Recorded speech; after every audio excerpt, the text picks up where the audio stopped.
We're driven by the search for better. But when it comes to hiring, the best way to search for a candidate isn't to search at all. Don't search, match with Indeed.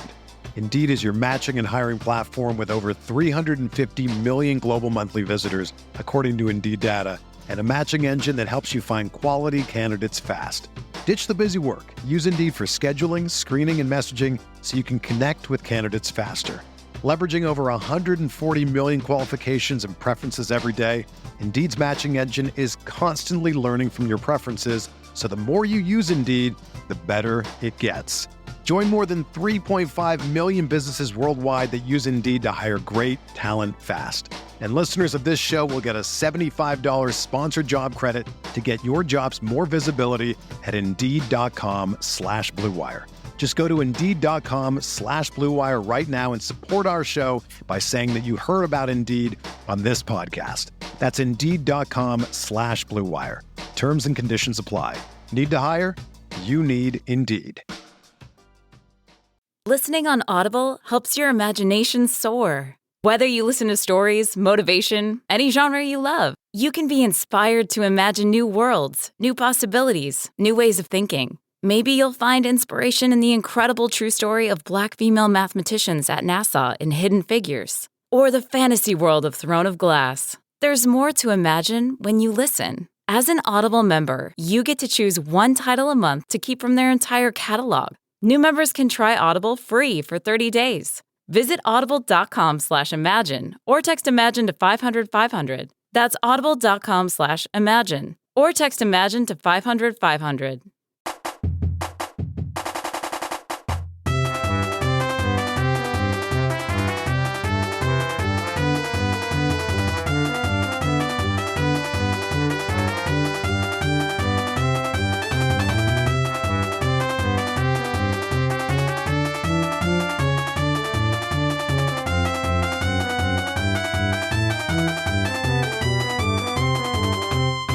Welcome, everyone, to the SICKO Committee podcast. This is our podcast for the evening of July 23rd, 2024.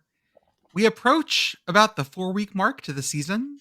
I feel like we're working our way back into shape. I listened to the last podcast that I was not on, and y'all did an excellent job being just as aimless as always. Pitt Girl, I told you that my kid's been watching Kim Possible lately. Yeah. And there's a moment where Shigo realizes that for some reason, Ron is the thing that makes Kim work. Like, they don't work for themselves. They have to be a pair. Mm-hmm. And I feel like I am this to the podcast. Without me, things go weird, and I don't know why. I'm not adding anything that we can see, but I am a synthetic variable. I am you can only see me because of my effect. Mm. Do you also know Secret Monkey Kung Fu? Is that a power we can unlock in you? That would be so good. Although monkeys do freak me out, like Ron as well. I am a lot. See, there's something to this. Just watch A Stitch in Time. It is great. That is a great little movie. Well, folks, as always, I'm Jordan. With me tonight, I've got Commish, Beth, Brigit, Pitt Girl. Blue will be here in a bit, and Arthur on the ones and twos. We have a packed showcase tonight. So, Pitt Girl, how are you? It's Tuesday. Happy Tuesday. Brigit, how are you? I'm here. I'm home from Media Days. It's way too hot, but I had fun and I'm glad to be back. There we go. Beth, how are you? Y'all, it was a motherfucking Tuesday. Tuesday. Commish, agree? Yeah, it was motherfucking Tuesday. This full moon is wrecking havoc with everything right now, so you know, I'm not big into astrology, but being in the auto claims world, whenever there's a full moon, some crazy shit is gonna happen in auto claims. Guaranteed. It's the same thing that happens with teachers. Like, you can tell when a full moon is because kids are insane. Do you know how many times I cleaned up pee today? It's so many times. Yeah. Mostly human? Been there. Almost entirely human. Okay. There you go. Most recently, 11 minutes ago. We started recording, I believe, 3 minutes ago, so Beth is straight off of that. Yep. Straight out the pee. Arthur is eating dinner. Give me a thumbs up, Arthur, if you're alive. Thumbs up. Great on this audio medium. There we go. And Blue, how are you, sir? I am very well, thank you. I hope everyone else is doing well this evening. Hanging in there. So, folks, let's start with our talk about Media Days, because we had some people here go on some field trips and we want to share with the class. Brigit, would you like to share what happened on your field trip to Missoula, was it? No. No, where was it? Glorious Spokane, Washington. Okay, it was Spokane, sorry. I love how Commish is like, no. I went on a field trip in my own town. It was great. Oh no, I got that wrong. Yeah. I mean, that was most field trips growing up. No, to be fair, yes. Like, How is and food? there's something to be said about like playing tourist in your own town and like doing things you've never done before. But yeah, it would have been a lot less eventful had I stayed in Missoula. But no, I went to Spokane, which is about a 3-hour drive. You might have heard last week about hang on. You might have heard. Oh, God damn it! we are firing on all cylinders tonight, Hi. people. This is a tour de fucking force. This is a problem. So I have my old headphones just don't hold a charge anymore. Mm-hmm. So I've taken my husband's old headphones because he doesn't use them for work anymore, and the cord just wants to keep falling out. So we're doing great. Speaking of kerfuffles, you might have heard last week about the CrowdStrike outage and how that screwed air travel for literally everybody. Mm-hmm. So Delta was still backed up and is still backed up. Yeah, my mom is here. Yeah. She wasn't supposed to be. She's here. Oh my God. So a number of people going to Big Sky Media Days had, let's say, some travel problems. And other people who were trying to also leave the state of Montana had some travel problems. Okay. So I got my rental car. I had it reserved earlier in the week. Was getting it, and some guys in front of me had their flight fully canceled. Fun. And got their flight changed to Spokane, but had no way to get there. Ah. Okay. So I was the polka band to their Kevin's mom in Home Alone. Oh my Yes. And I was like, hey, I'm driving to Spokane. It doesn't make sense for me to leave you stranded. Pile in, let's go. So I made friends with some Pitt fans. And if you are those Pitt fans, yes, we had a great time. We had a great time My talking. people. Yes, it was great. I also have their charging cable for like the aux cord. So I forgot to give it back to them. So if you are those Pitt fans, get in touch, sound off in the comments. I'd like to get it back to you. This was not nearly as bad as our friends in the media portion of the Big Sky conference, who the commissioner flew on Thursday and was fine, but our friends in media were supposed to fly on Friday. Gotcha. Could not fly on Friday. Yeah. And had to rent a car and drive through the night. Oh, that's... From Salt Lake City to Spokane, Washington. Having done shit like that before, I hate that. It's not a fun drive. I've done it. They're like, yeah, we went through Missoula. It's great. It's really pretty. We hit it at 4 a.m, though, so I'd like to see it in the light. The commissioner, during his State of the Conference address, applauded them for their gumption, their commitment, and that they hit neither deer nor elk on the way up. That's really impressive. I was genuinely impressed because I've hit a deer in a rental car before. Not fun. Oof. Like, oh. Yeah, it's not enjoyable. But we did media days. I got to meet our friends in the Big Sky conference. They were very nice. Arthur, you have your hand up. Yeah, I just have a question. What kind of rental car did you get? What kind of rental car? I had a Volkswagen Taos. Okay. Oh, that's exciting. So I got in the mid-size SUV class. I'm like, this is what I drive generally, right? I drive a Subaru Forester. I'm going to get something that's similar enough to what I drive that I know how to handle all the curves on the various passes I have to go over, right? It'll have enough space for all my gear. And for your strength. And my new friends, yes. So look at that. Yeah. Yeah, and it's part of the same like big company that made the rental car I have right now. So that's There cool. you go. Yeah. It was nice. It had some it had some hustle to it. I liked the car. And it had CarPlay, which I don't have in my car. So oof. I I got feels to go fancy. Yeah, it felt so fancy. It was nice. So what did you see? At Big Sky Media Days? So I should have RSVP'd for the President's Cup presentation dinner. I thought about going to the Hall of Fame dinner, but it was $80. And I thought to myself, I don't know if there's Patreon money for $80 dinner. So I will simply go on Sunday. And I got my credentials. I went in the morning. I had some breakfast with some new homies from Northern Arizona and Idaho State and Weber State.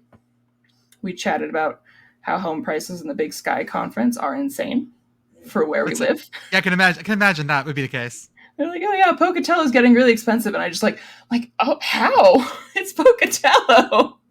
Not that Pocatello isn't gorgeous, because I do think it's like that one response of the right there, spots though. in Idaho. It's like, but it's Pocatello. But it is Pocatello. The Kibbe Dome is an extremely attractive thing to live adjacent to. What did you just say? Wrong. What did you say? It's Oh not shit! Pocatello. Sorry. Yeah. Oh my god! We're I'm canceled. so sorry. We're canceled. I'm sorry, Idaho State fans. I mean the other one. Throw the I would giant like to apologize 20-pound to all potato of at her. Moscow, Idaho, and the University of Idaho in particular. So I apologize. I'm sorry. I'm Oh, sorry. always- There are too many cool domes in the state of Idaho. Also, it's named something now, like the FUCK Kibbe Dome or something like that. Yeah, the F Financial One Credit Union. Yeah. It's the ICCU Of course you know. dome. So, Mm-hmm. Bridget, can you? It was a lot of. I was there for vibes. Yeah. I didn't want to do interviews. No. I had questions. They didn't feel pertinent. And I was just there to eavesdrop on things, like learning about the new Potato State Trophy and So, how it got carved. Tell me about this, because we found out that we had a new trophy for the Battle of the Domes, which is Idaho State. One of those, the Kibbe Dome, of course, which is in Moscow, Idaho, which I promise will teach Pitt Girl. I promise. I'm sorry. It's been a long Tuesday. So it no longer is the Battle of the Domes trophy. It is a giant wooden potato, which makes me literally editing so happy. Photos of the potato as we speak. And you found out who made the thing, and that is... I did. So it is the Idaho coach. Jason Eck, yes. Yes. Ooh. that was head coach carved this? No. It was the head coach of Idaho carved this, yes. Or it was the assistant coach? Anyway. I'm sure it was. It was the head coach. Yeah. Was Jason Eck? Wow, that's...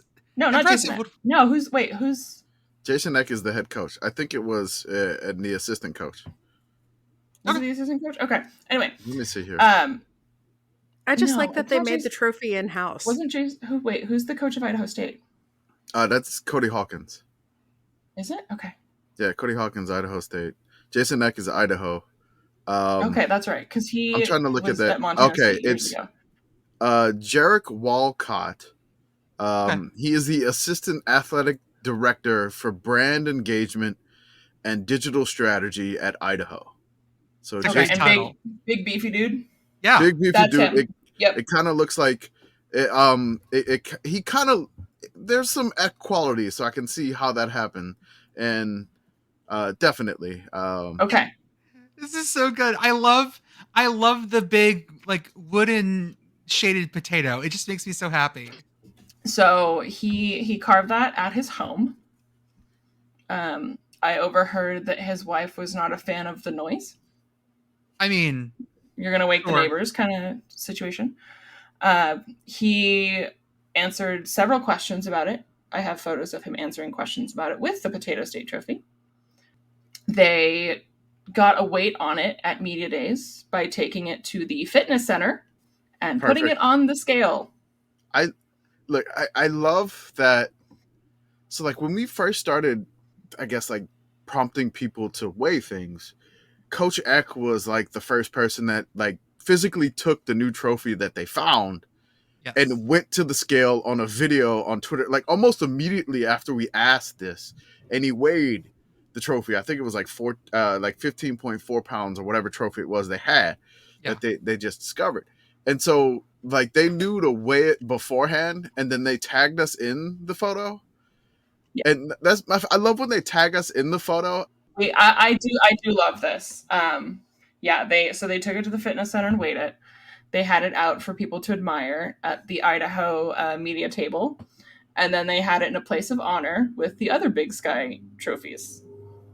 It's incredible. I love it so much. It's it makes beautiful. me so happy. It was the first thing I asked about, the first thing I found when we went in the media room.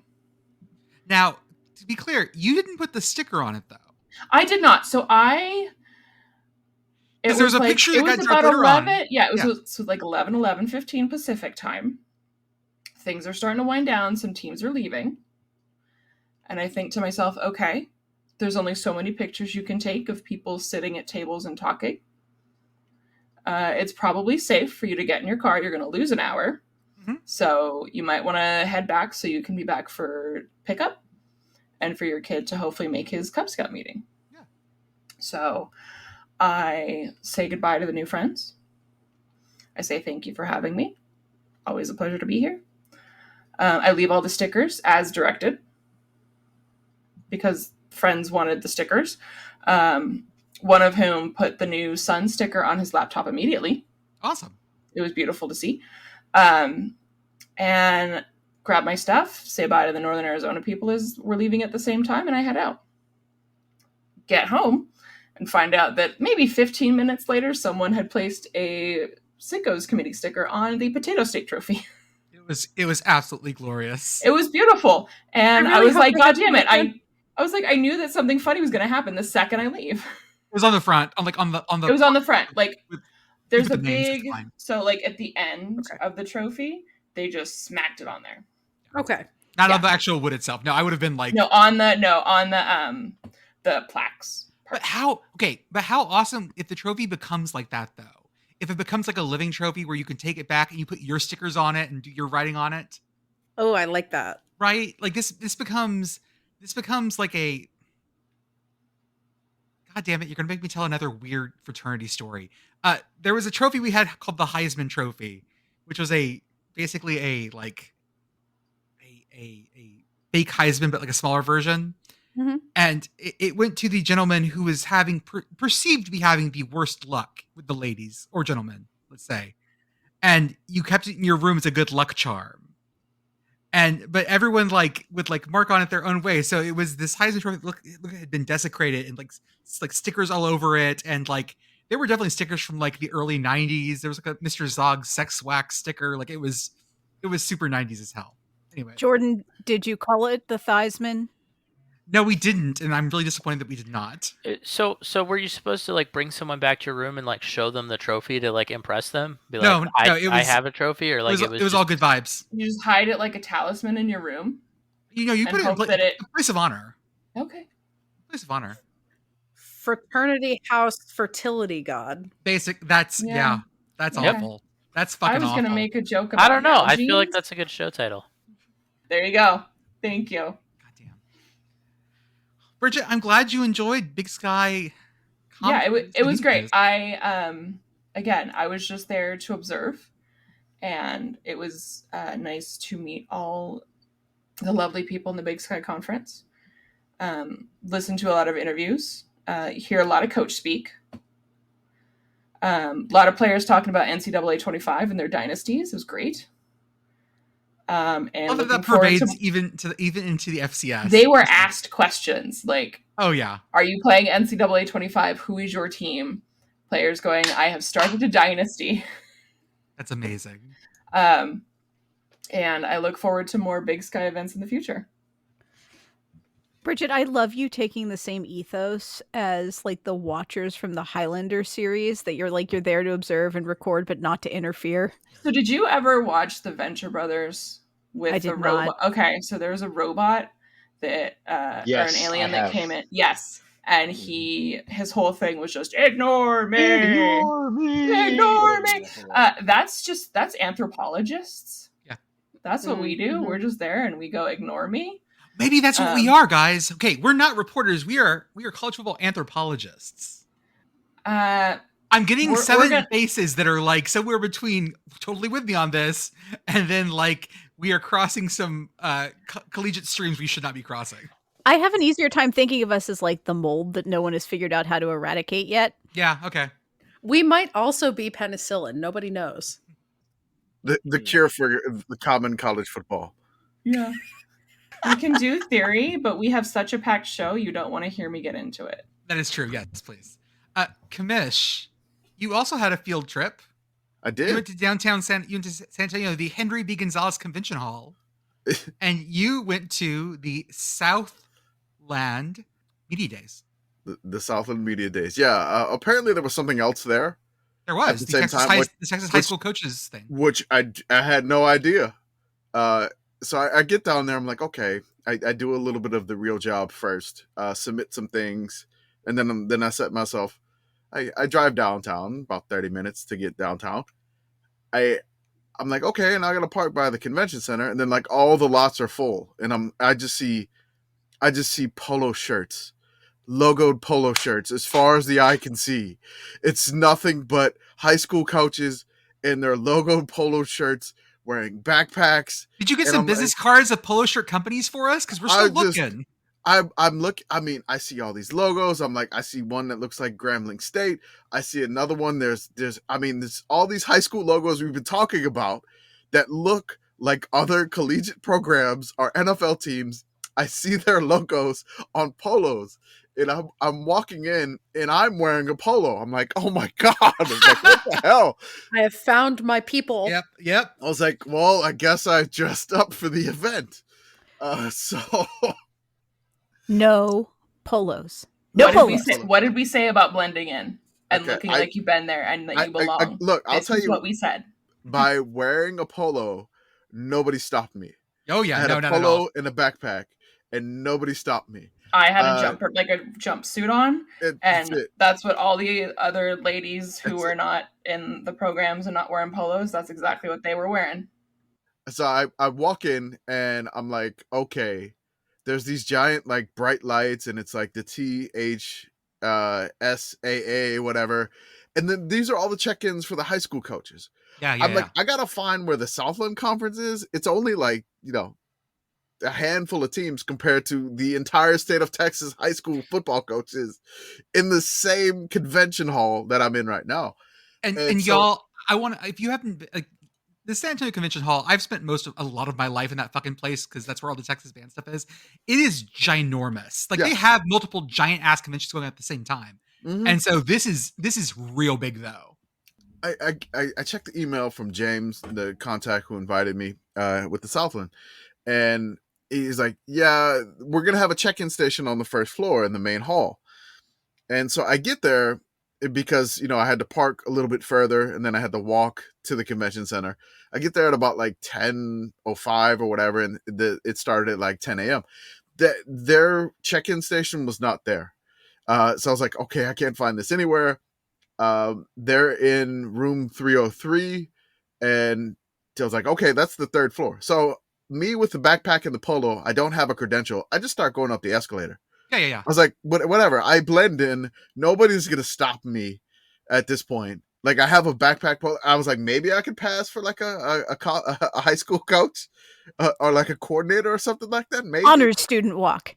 Yeah, totally. Just whatever. I got a polo. There's no logo. Maybe we got, logos on the side or something like that. But so I go up and I get to the area and I'm like, okay, I have no idea what I'm doing here.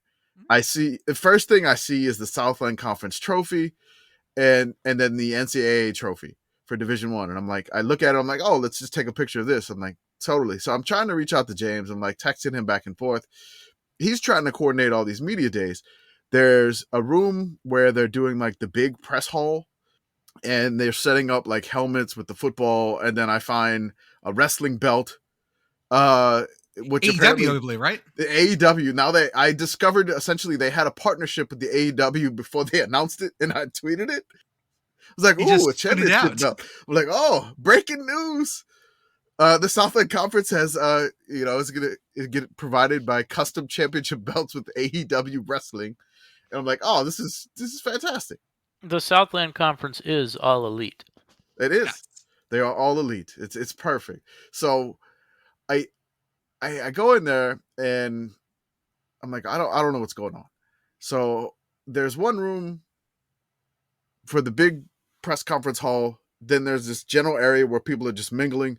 There's another room with like the food and like the drinks for like the folks. And then there's another thing that in the email they said it was something called a media car wash. And I was like, what the hell is this? So I go in there. In the corner, they have a girl doing an Instagram live with the Southland. And it's like this weird glitter background, which you look at, if you look at the Southland media, you'll see like the pictures. They're taking like pictures. They're doing like fit checks with the coaches and the players on Instagram live. And I'm like, okay. And then there's like 3 other tables where they're doing local media. So like, I think UTRGV was there. Lamar University and like Houston Christian was there. And then there's another one, I think it was Southeastern Louisiana, where the coach was talking to the girl on the Instagram live, but the players were just playing the EA Sports 25. Yep. Like on the other, so they're playing the game and they're like, the girl keeps asking like, where are the players? When the players are going to come? So the Southeastern had to round up the players to get them to join. I think it was Southeastern off the top of my head. So finally I meet up with James, I get my credential. And then the only coach that I really have some sort of way to communicate with is Lamar's head coach.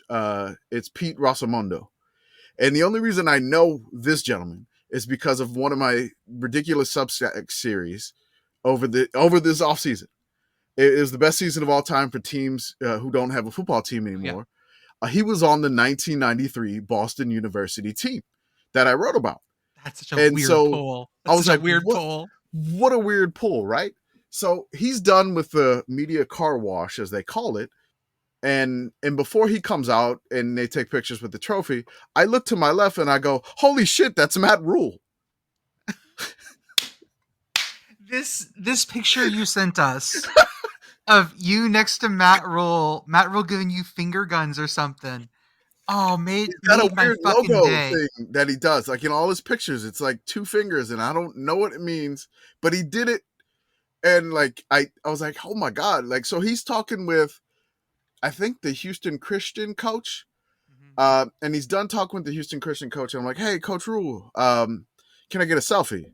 So I asked him for the selfie. That's the first thing I asked for. I'm like, yeah. And then he looks, he's like, yeah, sure, let's do it. And then he does the thing, and then we take the selfie. I'm like, I didn't know what I looked like, which I look ridiculous in the photo. It's great. But whatever. I got a picture with Matt Rhule. So I look at him and I was like, man, big fan, Matt Rhule. Good luck to your Huskers this season. And I see that, I look at his credential. He's there for the high school coaches. So he's totally like networking and recruiting for all the Texas schools, which I'm like, this is a brilliant move on his part. I didn't see any other coaches college-wise, but I mean, again, I was in a limited section. So I was like, after this, I'm like, hey, time out. Did you not tell him where you were from, you coward? No, I didn't. You absolute goddamn coward. I did not. You didn't tell him you were with the SICKO committee? Because he's a coach that I think would have heard of us. He's online. So I wore that badge of our honor. national champion. Yeah. And Temple did win the American under his watch. Yes, and we do love Temple. So I didn't have credentials at this time. Still. So I didn't have anything press pass. So I just looked like a fan. And just to be like, hey, I am the Commish from the SICKO committee. I wish I would have done that, because then after that, I would have asked him to do the shrug pick again. Yes. I wanted. But I did not have the confidence, because I was like, I don't have credentials. I'm not here. I had none of that at the beginning of this. So that's my fault for that. But I did get the selfie with Coach Matt Rhule. So good. It's so good. After that, I kind of got a little like, oh my God, I met head coach Matt Rhule, which is ridiculous. I just started laughing. So that kind of opened me up a little bit more. And so once Lamar's coach was done taking like photos and videos with the trophy, I just pulled him aside. I was like, hey, coach, I'm with the SICKO committee. I wrote something about a team that you were on in 1993, the Boston University. I was writing a Substack series about all these teams. And he was like, wow, that's yeah. I was like, that was a great team.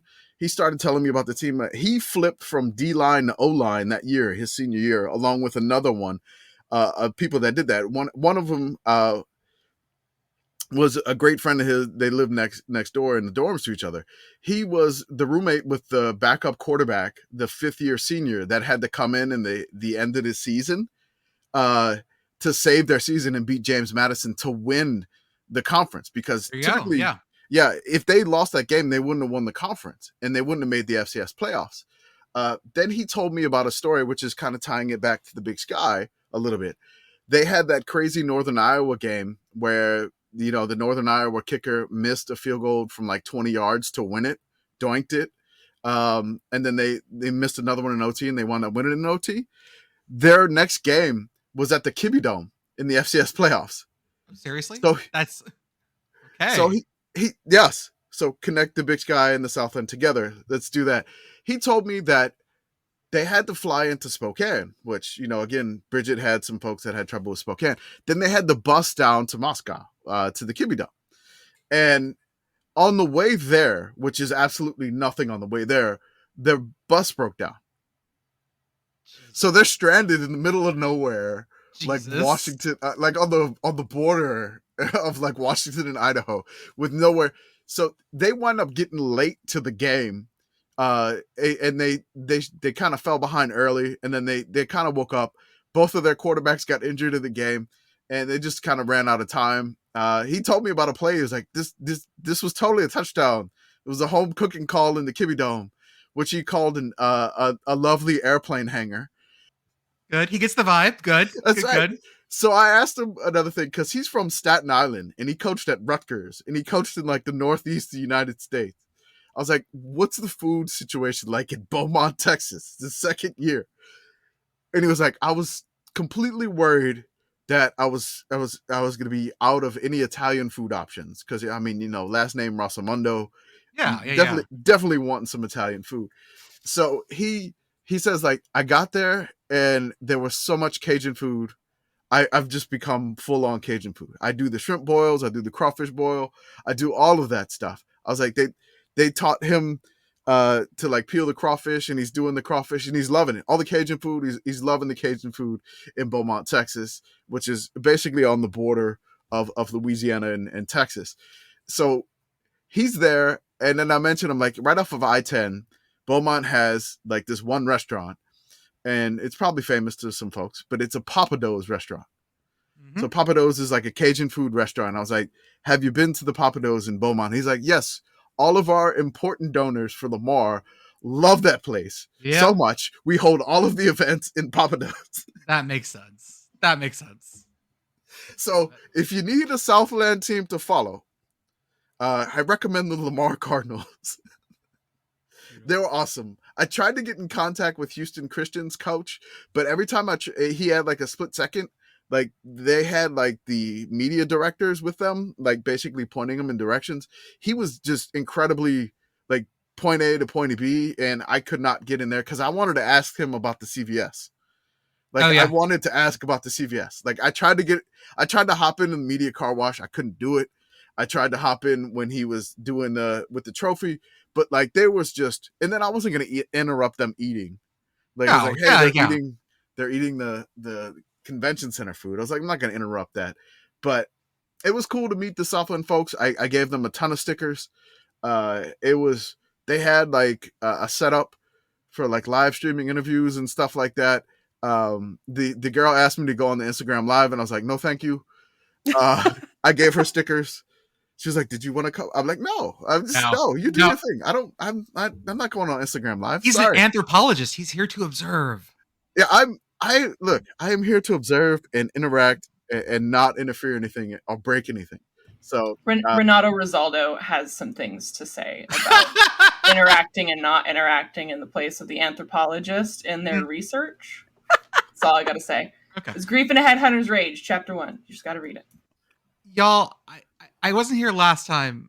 I did want to say I did go to part of SEC Media Days. You guys talked about this a little bit. I did want to say one or two things. I just showed up randomly because it was in Dallas, and I sat at the bar and just watched people go by. That's why I got the great shots of the dude in the Florida Gator suit. I believe that was what it was. That was amazing. It was great.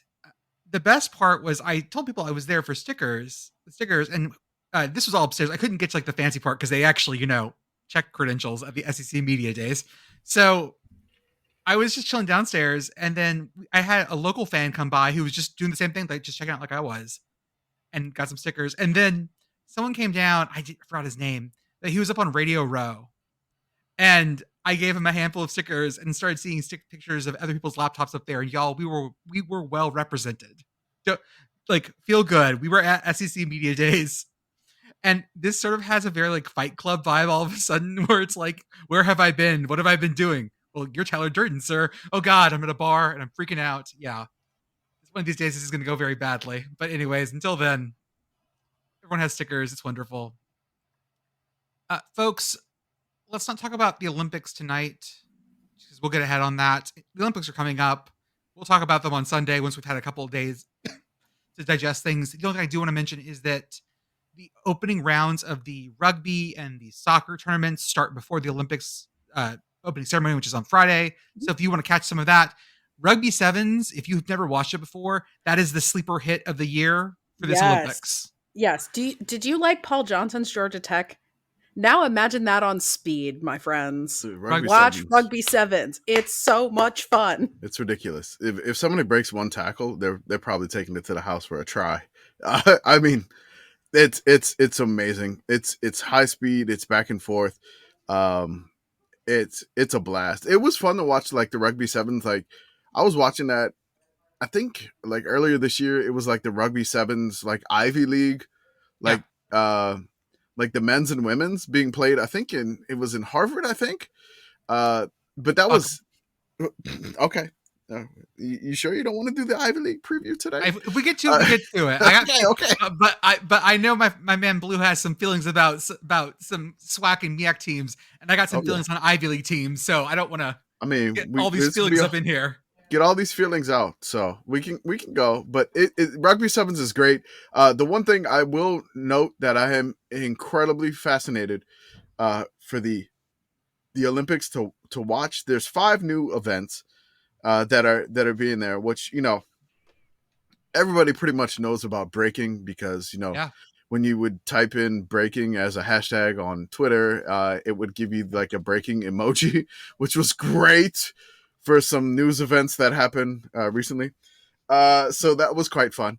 So then they're adding like artistic swimming, track and field. They're going to do a walk mixed relay. And then there's a new weight class for boxing. But the one new sport that I'm really fascinated by, and I am like really hyped for this, like you get a kayak involved in anything, I'm like, let's go. It is called kayak cross. Yeah. So in kayak cross, 4 kayakers will race against one another as they navigate 6 downstream gates and 2 upstream gates. It'll be the first time in canoe slalom in which athletes race against each other instead of just the clock. And then somebody put, I'd have to imagine whacking your opponents with your paddle is against the rules. So that'd be funny if like a paddle whack disqualification. We got to get canoe polo in the Olympics now, because I know that you can whack people with your paddle in that one. And then, so you said breaking, you said canoe, kayak, slalom, whatever we're calling it. Kayak cross. Okay, and then what? I said artistic swimming. There's a new track and field event called the Marathon Walk Race Mixed Relay. So that's new. And then boxing, they added a new weight class. The artistic swimming is basically for the first time men can do artistic swimming. Oh, cool. And Yay! Kiteboarding, I believe, has been added. I believe. Yeah, I think they're adding kiteboarding, which is basically sailing. Like it's basically being dragged behind a boat and like on a wakeboard with a thing behind you. Yeah. I will say this, if you happen to find yourself in Paris right now and you're looking for an event to attend, I cannot recommend weightlifting enough. It is so much fun to go see weightlifting. Like, go to that. You will have the best time. Okay. You're watching like people who are just like, more weight. It's so great. It's so much fun. other college football-y things, we've had Big Ten Media Days going on as well. Just And started. Yeah. I think all we can basically say is there's a giant duck in Indianapolis. They took a giant rubber duck, dressed it like Puddles, the Oregon duck, and it's off a bridge in Indy. And I think we all lost our minds for a bit this morning. Yeah, to be clear, Puddles the duck, not Puddles my father. I do not know of any large balloons of my father. I have a question. Yet. Yes, sir. How many of you remember the outrageous Oregon advertisements of, say, the mid to early aughts? What do you mean? Like they just did the Bo Nix one last year? Yeah, I'm like they the two did. buildings, but yes, like the Joey Yes, but- Harrington stuff. Like Joey They've been doing this Harrington, forever. Dennis Dixon, like that's This my is point. Oregon's This is thing. not new for them It's to not spend new. a ridiculous amount of money to advertise in a city that does not house the University of Oregon. So good for them. Will. I mean, they love like the Bo Nix. What was the building in DFW where it looked like his arm was disconnected? Oh, it was two buildings. You had to be at the buildings, right angle to make it look like it was all connected. Yeah, it's like they do this all the time. I think Joey Harrington was the first one. Yes, he was. If you listen to like an Oregon fan talk, they'll talk about how like basically like, oh, like no one even knows about Eugene. Like it's like a secret place that like can't be penetrated. Like those people out there on the East Coast, they don't know about us at all. Like they never talk about us. Yep. It's like a very like they're I don't want to say it's like an entirely grievance driven, because like there probably is something about like time zones and geographic distance making it be like less popular than like, I don't know, like Alabama or Georgia. Yeah. But like it's a very strong part of kind of the fan mentality, the program mentality. Like there are, I think, some schools on the West Coast that are a little more like refined, I guess would be the word. Like they're more like formal and like, oh, like we're gonna do our thing and like we're not trying to make like a huge splash. And like Oregon is kind of the opposite of that. Like Oregon is like, you know, like we should be getting more attention than we are, and like B, like you guys are just not paying attention enough. Like we should be the main character and we're not. You should hear how they respond to the idea that they've never won a football national championship. Jesus Christ, Blue! Why would you say? Oh my God! And because they will remind you they have won hundreds of individual and other sports national championships. Hey, did you know, by the way, that Dartmouth has a national championship in football? I did. We have one more than Oregon. That's crazy. It's nuts. I mean, ULM has one more than Oregon too. Right, I got one more than them too. Yeah, Pitt's got Also one. Yeah, Pitt has several. Pitt has several. Yeah. Like, Yeah. We're joking. Pitt has a real claim on this. Montana State has one too. 1984. Oregon, handshake, West Virginia. Hey! I didn't say Hey, that. your dad is Puddles and he's a West Virginia fan. Now it's coming all together.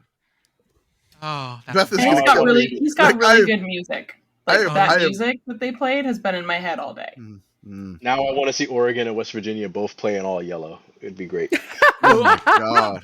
Oh, I would love that so much. So would My I. eyes. So would I. It would look like me trying to play on the SICKO's committee field on the Twitch stream today. It's gonna look like a right. yellow highlighter exploded. Perfect. Perfect sport. Can we talk about at the Big Ten Media Days which coach came out like the most?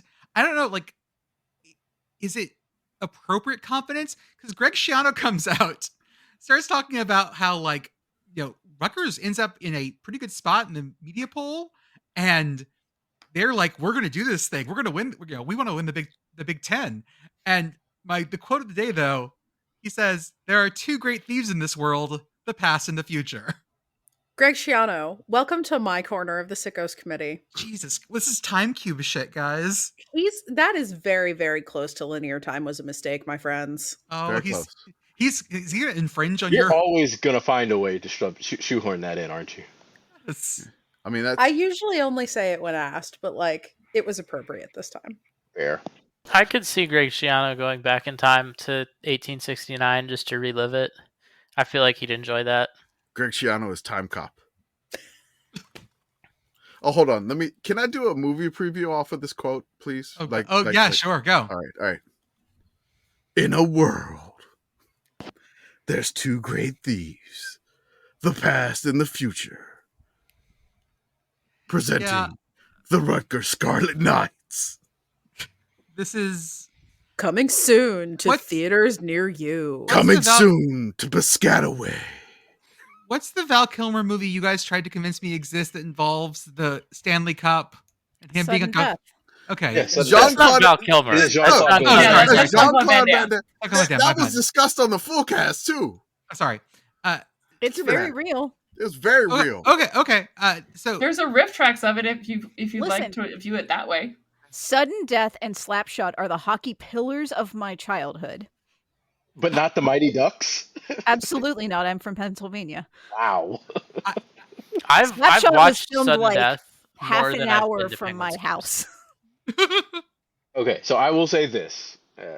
As the person on this podcast who has spent the most time in Piscataway, New Jersey, it is very interesting to see that Greg Schiano has some confidence. Coming off of a bowl victory, beating a Miami team coached by Mario Cristobal. So that's so just gonna turbocharge the swagger at Rutgers, which is a weird fucking phrase to say. In a world where Rutgers won the Bad Boy Moors pinstripe bowl. I've been on that campus a lot. There is a lot of swagger on that campus. I can imagine. I mean, yeah, it's New Jersey. Like it's Jersey, just like okay? that. It's like that. Now, the football team, we can put that to the side. But listen, I want Rutgers to do well, and you know what? Coach Schiano, I watched you when you were really bad, when you were your first time around, and watched you go to great heights. Do it again. Do that trick again. That's all I ask. Matter of fact, I said this, if you go back to 2008, there's a game where they went to a small stadium named after a ketchup company, and they dropped a 50 burger on a small team from Pennsylvania. I don't remember the team's name, but it was a conference game, and it was done by Rutgers. So that was a very happy time for me. Coming soon, Greg Schiano is the Scarlet Knight. That would be great. Yeah, but that's more of like when I hear Scarlet Knight, I think of like a dude with like a fop with a sword, like a foil.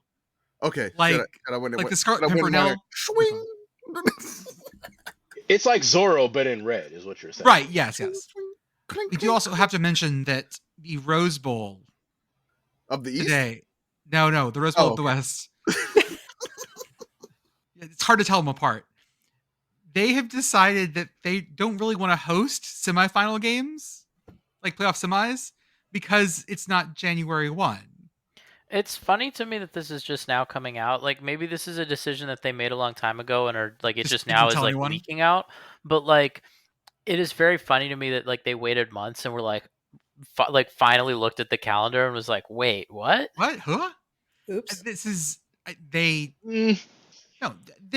this is super Tournament of Roses on their shit. Like this is classic Rose Bowl behavior. The only thing that's not classic Rose Bowl behavior about it is pitching a fit beforehand. It took them longer to realize this than usual. Look, the Rose Bowl was very, very kind to the my alma mater's band. They put us on national TV. They stopped the parade for us. I will not say mean things about the Tournament of Roses, even though they may deserve it. But they've been clear about this the entire time. The last 25 years, we do not want to be another also ran bowl. Mm-hmm. They've never wanted to do this. I don't blame them for not wanting to do this. Mm-hmm. I broadly speaking think college football is about weird things happening in weird places in America, and if they want to continue to be this weird thing that doesn't play on Sundays except that one time every 10 years, I think that's fine. I agree totally. This is exactly they have told you who they are. Mm-hmm. And it's up to you to want to like fuck with that or not. For a long time, college football told them like we're not fucking with this. And is it a problem though? No. Like what they want? Like, I mean, No, like, it is. It Yes, is because it here's is a why. problem. It's a problem because they want the college fucking football semifinal game every 3 years with the sun coming over the mountains, like going down over the mountains. wait. So They they want want the semi, yes, because or that's the more I thought they prestigious game. wanted the quarter. Well, they're going to have the quarter. College Okay. football, the people that have a problem with this are the folks at the networks who want that game, who want that spot, because that Okay. Rose Bowl is a prestigious thing. And if it's just a quarterfinal, quote unquote, Then it's not special anymore. but it still is the people who run the parade and do all the other things. But it's no, Right. you see the problem here.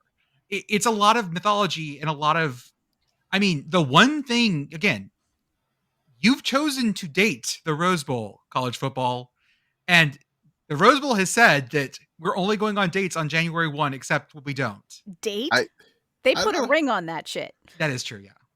Are you sure? Are you sure it's just not like a bowl situationship? No, this is, I guarantee you it's not in this one. This is the most- most, Imagining the Rose marriage. Bowl as a single lady. Mm. No, they've I got don't the know. vendors booked. They are in. They are stuck. Mhm. And now they're Okay. trying to get their deposits back, and it's not Yes. going to happen. Not gonna happen. Listen, we've done this dance with the Bowl Alliance, with the BCS, with the 4-team playoff, with the current 12-team playoff. I would like to point out, and Commish gets upset with me when I say this in the Discord.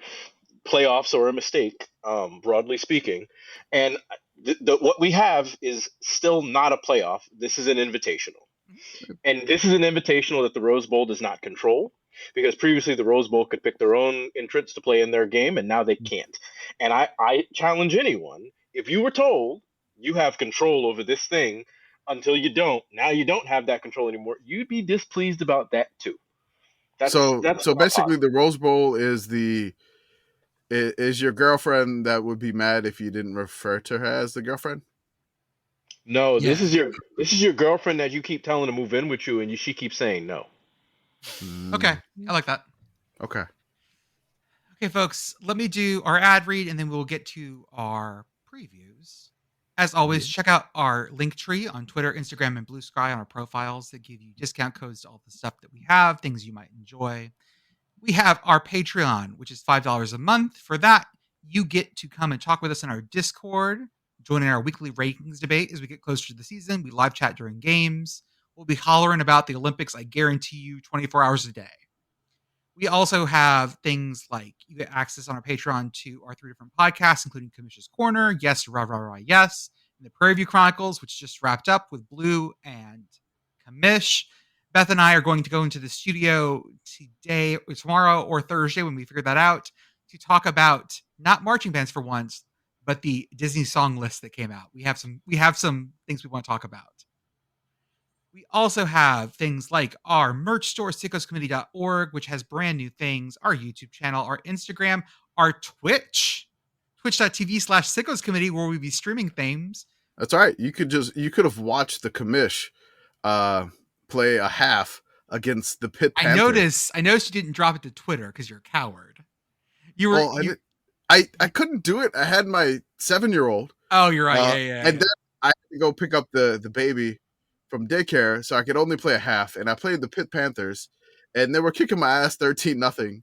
But then I turned it on its head. I made it 13-7. And then thank you so much, Nate Yarnell, for throwing that pick six with no time left on the clock. I took it to the house for a 14-13 halftime lead. I can't wait to watch this happen during the season. I was just gonna say this is some what are you like doing, Pitt? You got a 13-7 lead. why you And they throw were it like running that? the no huddle on me. I'm like, this is not Narduzzi. We have a new offensive coordinator. We're Okay. supposed to actually Okay. have an offense this season. I mean, I see what Pitt should have done with that 13-7 lead to not throw the pick six. Instead, they should have taken an intentional safety, and then that pick six wouldn't have happened. Mm-hmm. That's right. We also, of course, have our Substack, which has our right now we have our previews coming out. We are going through FCS. We'll jump to FBS. On those previews, we just give you the one thing you need to know about each team in terms of why I should be interested in this. We also give you a little bit of a Sicko's advisory watcher warning, depending on how much fun or wild they're going to be. Stuff like that. It's fun. I'll just check it out. It's fun. We just had the Southland come out on Monday. I think tomorrow It's the Patriot League, I think. Yeah. On Wednesday, and then Friday, I did a Substack for the 2 FCS independents by themselves. Perfect. Who are the 2 independents this year? Merrimack. Oh, that's right. And Sacred Heart. Yeah, they both just left the NEC. That's right. Definitely just got to monitor that situation. Shout out to Message Board Geniuses podcast. They go the places we refuse to go. And lastly, Homefield Apparel, the softest, comfiest, officially licensed collegiate apparel. Get on it right now. Order for the season because you want to make sure you're stocked on week 0. Yeah. I am wearing Happy Rock tonight. Beth is wearing, I can't even see it. Oh, is that, the Washington Husky? Yeah. Mm-hmm. It's glorious. I am golfing with the Gwynns. Oh, yes. I love that very one. Nice. Go to Homefield Apparel, offer code yes, ha ha ha, yes, 3 ha's for 15% off your first order. Achieving a gorgeous grin from home isn't a total mystery with Bite Clear aligners. Just don't be surprised if all of your sleuthing friends start asking, "What's your secret?" Begin by ordering your at-home impression kit today for only $14.95. Bite Clear aligners are doctor-directed and delivered to your door. Treatment costs thousands less than braces. Plus, they offer flexible financing, accept eligible insurance, and you can pay with your HSA FSA. Get 80% off your impression kit when you use code WONDERY at Byte.com. That's BYTE.com. Start your confidence journey today with Byte. Explore the endless bounds of space with all-new LEGO building sets. From engineering wonders like LEGO Technic NASA Apollo Lunar Roving Vehicle to astronaut dog walkers, there is a perfect LEGO set for everyone on Earth. First launched in 1978, space sets have been igniting people's curiosity through the ultimate creative medium of LEGO bricks. Their newest collection is sure to propel the wonder for exploration and adventure across the galaxies. Be inspired by LEGO sets that are out of this world. Visit Amazon.com/LEGO Space to see the full collection. Now, time for more of our college previews. Commish, do the intro. All right. It is the Super SICKO Spinning Selection Season Preview Forecast. The SSSSSPF, one more S, aka the 5 SPF. We got 99 questions, but a preview ain't one. This goes really well without Jordan, by the way. Believe me, I am really good at the spinning wheel thing. It also goes really well when it's the front half of the show. Yeah, that everything was a mess last episode. So but again, that's the SICKO's Community Podcast. You expect chaos. That is true. Not even controlled chaos. It's just chaos. We brought our good friend Blue from Feed Your Mascot podcast on here to help us with this. Blue, what are your MEAC and SWAC bona fides? I attended Norfolk State University as an undergrad, and I have a bachelor's in physics from Norfolk State University. I then attended Howard University and have a master's of science in physics, and I'm currently pursuing a PhD in physics at Howard University. So you are going to be a triple MEAC. Now, yes, triple MEAC. Yes, triple MEAC. Yes, triple MEAC. Lord. Good Lord. I know that we call Brigit Big Sky Brigit, but can we call like Blue HBCU-Blu? For the you podcast? Can feel free to. Does that work? Can we? It works for me. HBCU-Blu, as long as Blue is appreciative of it. HBC-Blu. Thank you. I was going to say HBC-Blu when I was perfect. There you go. That's the play. There we go. Live brainstorming. So in FCS, there are 2 predominantly, or I think these are all HBCU conferences. Now, there are other HBCUs that don't play in these conferences anymore. That is correct. North Carolina A&T is the one off the top of my head. Yes, so there are three HBCUs in FCS, Football Championship Subdivision, that do not play in the MEAC or the SWAC. So that's North Carolina Agricultural and Technical State University. That's Hampton University. Actually prefer their given name is Hampton Institute. And then, of course, there is Tennessee State University in the Ohio Valley Conference. There we go. So tonight we're talking about the SWAC and the MEAC. We'll start with the SWAC. Remember, for our previews, we roll our wheel, we spin our wheel, and we give you a little taste of each thing. Blue, jump in with real facts all you want because you know what we do. Absolutely. I'm here to support. So whatever you need, be fast and loose with the truth is what I say. Okay. So Commish, yeah. Oh, I was gonna go with the standards, but I don't know if you mentioned it on the thing, but Blue was with me on the Prairie View Chronicles podcast series on the Patreon. So Blue was with me for that 7-episode podcast, which I appreciate Blue for that. And give it a listen and join the Patreon, and also listen to Feed Your Mascot podcast, where Blue is. For the SWAC, which I love the SWAC, and I made a Prairie View A&M team builder on in honor of that in the Prairie View Chronicles. Oh, yeah. So the SWAC, the last year's standings in conference and overall, you had the Florida A&M Rattlers, 8-0 in conference, 12-1 overall. I believe they won the SWAC championship in the championship game, correct? That is correct. They beat the aforementioned Prairie View A&M 35-14 in a game that I watched. The game was closer than you might think in the first half. Yep. Unfortunately, Prairie View just didn't have the horses to keep up, and FAMU ran away with it. So that's this is the SWAC East. So there's divisions in this conference, which is awesome. So SWAC East, number 2, Jackson State, 5-3 in conference, 7-4 overall. Then you have the Alabama State Hornets, which is they were 5-3 and 7-4 overall. Alabama A&M, 3-5 in conference, 5-6 overall. Bethune-Cookman, which, not a great year with the Ed Reed situation, but 2-6 in conference, 3-8 overall. And then our beloved Mississippi Valley State Delta Devils, 1-7 in conference, 1-10 overall. That is the SWAC East. I do want to jump in really quickly because sure. I know you mentioned obviously the Ed Reed situation. He didn't actually ever coach a game. He never coached a practice. But I want to point out one more thing about that situation. The season before, the entire athletic department at Bethune-Cookman was just fired. Everyone got fired. We just still don't know why. We still don't know what happened. We're not entirely sure if we'll ever convince the private school. So we'll have to figure something out there. Yes. So, Blue's here to give us a little bit more in-depth stuff for the preview. On the west side of things, the SWAC West, you had the Alcorn State Braves, 6-2, 7-4 overall. Prairie View A&M, 6-2, 6-6 overall. They did have the tiebreaker over Alcorn State. That's why they went to the SWAC title game. Southern, the Jaguars, 5-3 in conference, 6-5 overall.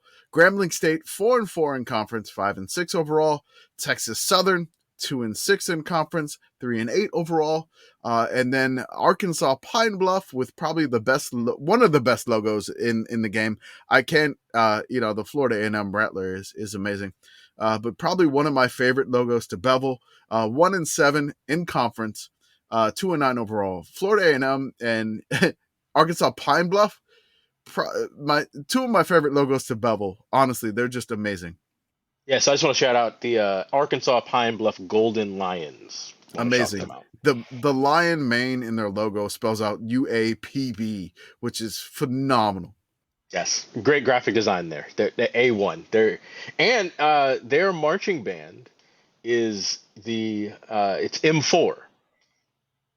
It's the Mighty Music Machine of the Mid-South. The Mighty Music Machine of the Mid-South. The band names are phenomenal in this conference. So we're real good at that. Oh, they're good at it. Good is an understatement. The best, some might say. Yeah, I being one of them. Yeah, I am some. Yes, I would say that. But I know that all of us have. All the bands are great across this great nation. I just have a special place for the HBCUs. For sure. We start with Jackson State. All right. But our question or fact is going to be: is there an Australian on the team? Okay. I'm gonna die if there is. Jackson State football roster. There's an Australian punter in Jackson, Mississippi. I don't think we have an Australian. No Australian here. I got Ventura, California. No. Pretty good. West Virginia, Charleston. Pretty good. We're getting closer. Yeah. Chicago. Someone from Chicago. Okay. Shout out to Flowood, Mississippi. Yep. I don't think we have any Australians on. No Australians on the Jacksonville State. There is a Canadian. There is a Canadian. Where? Oh, there is. Yes. Number 67. 67. It's basically Australia, right? Sorry, it's North Australia. What I'm is sorry. Canada if not cold Australia? They have Ottawa, the same head of Ontario. state, right? Yeah, I've often said that Ottawa is the Australia of Canada. Can we get his first name is Success. Hell yeah. We wish you nothing but your first name. Next team up, guys, is Grambling State. No more Australian questions. Did you not? I don't hide think that? it's I did. I don't think it's random. Okay. Or I may have found a mistake. How many Bulldog mascots do they play against? What would be their record against them? Are there any Bulldog mascots in the SWAC? Yes, the Alabama A&M Yeah. Bulldogs. Bulldogs, yes.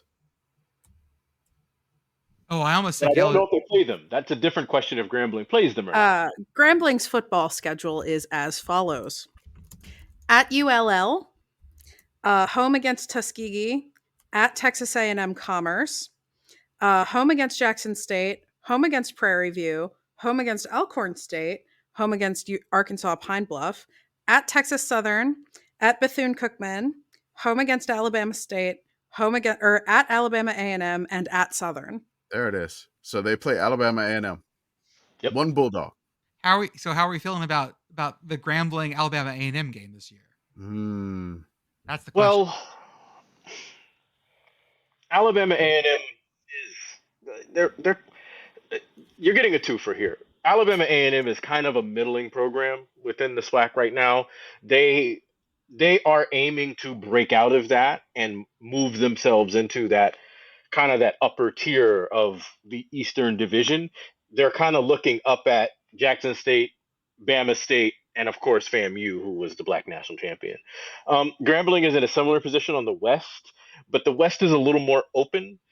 Prairie View, they went to the championship game, but of course they had the same record as Alcorn. Yeah, and right. Grambling was 4 points away from beating Southern and being the third best team on their side of the conference. So, this will be a better game than people give it credit for, the one game they play against Bulldogs. Mm-hmm. I think a more interesting thing to ask about Grambling State at this point is, are they sure they got the right guy this time? So Hugh Jackson is gone. Hugh Jackson was the head coach. He was there 2 years. What are we doing here? Are we gonna get anything out of this? I don't know. I don't have a good answer for that. Why does Wikipedia still list Hugh Jackson as the head coach? I don't know, because he is definitely no longer there. He is now at Georgia State. So the HBCUs don't always get as updated as frequently. Which this is a thing we're working on. Yeah, that's the thing we're working on. I'll be candid with you. I have devoted a not insignificant amount of time to collecting records of HBCU teams. It's not easy. Teams they don't always have good records because those records are either only paper copies or the newspapers themselves did not keep records of HBCUs. So Wikipedia not being up to date, I'm not surprised. But Hugh Jackson is no longer the head coach at Grambling State University. He has been replaced. Mickey Joseph is there now. He was also the head coach at Langston. Yes, he was. It all comes back around to Prairie View. It all comes back around to Prairie View. Our next up, somehow, even though that was not incled in this conversation. Yeah, right. Somehow, circular. The Southern Jaguars, and our question is: we've already asked that one. I've been hiding them. If their coach their coach fired this year. Did you do the link that I have in the picker wheel in the notes? I updated it. Yeah, but it wouldn't load. It wouldn't load? No, it just kept spinning. Picker wheel's haunted. Yes. Picker wheel's haunted. Mine just says getting shared data, and it just wheels endlessly. I'll leave it open over there. Hold on. Okay. Let me see if I can message you it, because I updated this to get rid of all of that. So, just a moment. Why isn't our free web thing working absolutely seamlessly? I mean, seriously, try. I would try like that. to complain to management. I just sent you a DM with it. Okay, it's spinning. Really? Oh yeah, just spins nonstop. Picker wheel go burr. This is not the internet future that I was promised, where everything is free. Did you want me to just share my screen then? Oh yeah, go for it. Okay, I could do that. Hold on, let me do that. Can you change the length of time of the spin? I think I had it saved for like short. So let me see if I can do that. If I did that, just a moment. We're so Arthur good will at have to this. cut this. No, leave it all in. Or not. Put dead silence. No, you never. Listeners love our production meetings and They do. also dead silence. Okay. Take a moment to meditate, listener. Yeah, think about Touch hey, grass. how's it going? You doing okay? Hey, Shout it into your podcast. Shout it into your headphones, and we'll There you go. respond. I promise. yeah, hey. Like, are things going okay? Really? You Okay. sure? Here we go. Okay. Hey, feel better. Feel All better, right. champ. I don't know. You still do the team. I'll do this. Okay, we're on Southern. Okay. Southern. Reviewing the 1974 season 50 years ago and rate how sickos it is. Okay. 1974. Southern Yes. Jaguars. Southern Yep. football. Yep. I've got it pulled up. I can share my screen. All right. This is a solid season. They end up ranked nationally, which is super impressive. In fact, that's 4 SWAC teams nationally ranked. Yes. This is the AP Small College Poll. That's right. Mhm. Yes, this is right before the D1 The 2A split, split. essentially. 1978 Yes. was the final split. So That's correct. they win at the Crampton Bowl playing Tuskegee. That's right. They drop one to Texas Southern, beat Yes. Prairie View A&M at home. No, at home. Yep. Go to beat Mississippi Valley State on the road, beat Arkansas Pine Bluff on the road, beat Jackson State at home, lose to number 12 Alcorn State on the road. They beat Nebraska Omaha on the road. They beat Cal State Los Angeles on the road, who hasn't had a team in a long time. Mm-hmm. And then they lose the Bayou Classic, the last game of the season, to number 7 Grambling State. You missed Oh. one. Hold on. You missed one. Oh, sorry. They beat Florida A&M at home. Yes, they did. My bad. I went from Cal State Los Angeles to Grambling State. So they end up going 7-3, 4-2 in the SWAC, come in 3rd in the SWAC behind Grambling State and Alcorn, who they lost to. So that sort of all works out. Not necessarily 2 sickos, No, I would say. Oh, I'm sorry. No, they came in sorry. 4th. I'm sorry. Yeah, I read that wrong. 3-3 in the SWAC, 8-3 overall. They lost Oh, to Texas boy. Southern as well. That was a rough SWAC year, but not super sicko. It was a really good. That's a good year. Okay. So it's going to be tough to find "quote unquote" a sickos year because in 1974, Eddie Robinson is still coaching Grambling, and as you can see, they go 11-1 that season. Oh yeah. So this is a Black National Championship year for Grambling State. As for Southern, this is the 3rd year of Charlie Bates, who he was kind of a journeyman coach. Okay. Kind of hangs around. He battles it out with Coach Robinson a few times, and he kind of makes a few different stops over the course of his career. And then, of course, they play the Boombox Classic in the middle of the season, and they win that, and then they go and they lose to Grambling, who they did a lot of that to Grambling. I just want to point out, and Commish, maybe you can kind of give a little background here. This game was played in Tulane Stadium. Yeah. An outdoor stadium that does not exist anymore. That's right. That's and right. I want to ask you about that. So And seems like a big I know boy. this game is never played on campus, really. They generally don't go to Grambling or to New Orleans. They kind of play it in a place or at least they don't play it on the Southern's campus. Right. No. Right. When they play this game in Tulane Stadium, what's the size stadium we're talking about? Because this is a 76,000 attendance is what I'm showing So here. Tulane Stadium, it was a really big stadium. It Okay. was an outdoor stadium in New Orleans. It hosted, I think, 2 Super Bowls. I believe before it was demolished in 75 3 or Super Bowls. 76. 3 Super Bowls. 3 Yeah. Super Bowls. Okay. So And this is it. So this took place at the end of its life? at the end of his life, the Superdome was created in 75, 76. I think it was open in 75, 76. So yeah, this was at the end of Tulane Stadium's life. Tulane had an on-campus stadium at the time, which was Tulane Stadium. Then everybody moved to the Superdome, and then Ullman opened up in 2014. So now Tulane has an on-campus stadium that only holds about 30,000 now. But This one then- seated like 80. yeah, it was huge. It was a giant ass bowl stadium. I'll drop it. That's It's Look, also Pitt Girl, it kind of looks like old Pitt Stadium, but cool. that was Hey, Old Pitt Stadium was cool. that was the Tulane Stadium was basically the biggest stadium in New Orleans at the time. And once they built the Superdome itself, that's where they used to hold the Sugar Bowl itself. Yeah. So and then once they built the Superdome, the Sugar Bowl moved to the Superdome and everything like that. That's where the Saints played for 8 years. Yes, they played outdoors for a few years. That's right. So, when you look at Saints highlights from their very first play in their history, where they took the opening kick return for a touchdown in the history of the New Orleans Saints, it was in Tulane Stadium. So. Yes, and that was an indicator of the great success that the New Orleans Saints had. I was about to say that. Jesus Christ. That reminded me of when I took the opening kick to the house in the EA's college football game against UAB, and then I got beat 59-27. So I do want to point this out, and since we're reviewing the season, I think there are just two things that I think are apt. Number one, against Alcorn State, it's not clear how many people showed up to this game. It says 84,000, and then at the end it says 21,000. What happened is probably the game kicked off, and there was 8,000 people there, and then the stadium filled up over the course of the game. Yeah. This would have been on campus at Alcorn, and so this time of the season would have probably been around homecoming, and so people would have been tailgating before and then entering the stadium as the game was on. But I want to point out for the Bayou Classic, 76,000 people showed up to watch a football game, and this is, and I know much was made because Coach Deion Prime Sanders of formerly Jackson State, now currently the University of Colorado Buffaloes at Boulder. Oh no, you can't say that word. Which one? Colorado. Can't do it. Jeez, we'll bleep that. God, bleep that. Oh, Jesus. I apologize. Now people are going to think we're talking about.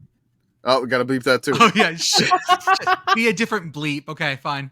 Can you have two different bleeping sounds? We got a bloop. Coach Deion Prime Sanders is now the coach of the Buffs. And I want to be clear about something. He said something that as an HBCU alum was I considered it to be misinformed. But he said, we're pulling out of the Southern Heritage Classic because these darn classics are bad for the university. The classics are no different than any other rivalry anywhere across our great republic. So when you have the backyard brawl and these two teams are duking it out, an hour apart, whether they're Morgantown or Pittsburgh, and they're trying to win that game because it means a lot to them, and these two fan bases care a whole lot. The classics are a lot like that, and they're part homecoming, part family reunion, part football game, part excuse to have a cookout. And 76,000 people showed up to a stadium that doesn't belong to either one of these teams to watch them play football. And I just want to make sure I impress upon people who their only association is seeing Coach Prime get up there and say these darn classics are bad for our team. And this was not bad for either team. Well, it was bad for Southern because they got blanked 21-0 by Grambling. But other than that, this was an event. And I just want to make sure we shout out the classics. So that's all. Yeah. It's an event. Who we got next? We got Bethune-Cookman next. Bethune. I'll spin. I don't know if I'm still sharing. I am going to stop sharing, and I apologize for whatever. Trust me with the question. Pair watching this team's games for the season with an alcoholic beverage or I would say legal narcotic. Okay. So what drink would you need to watch Bethune-Cookman's season? Oh, see, I'm thinking not what you need, but what would pair well with. What would pair well? Okay, give it. We're Bethune-Cookman sommeliers. Yes, do it that way. Yeah, so do I want are they going to come out of the gate hot? So I want to take a shot to line up with what we're doing. Is this a slow sipping scotch sort of a game? Okay. It is. This is a rough one. Yeah. So week 1, they're going to a rejuvenated South Florida. So they're going to be in Tampa.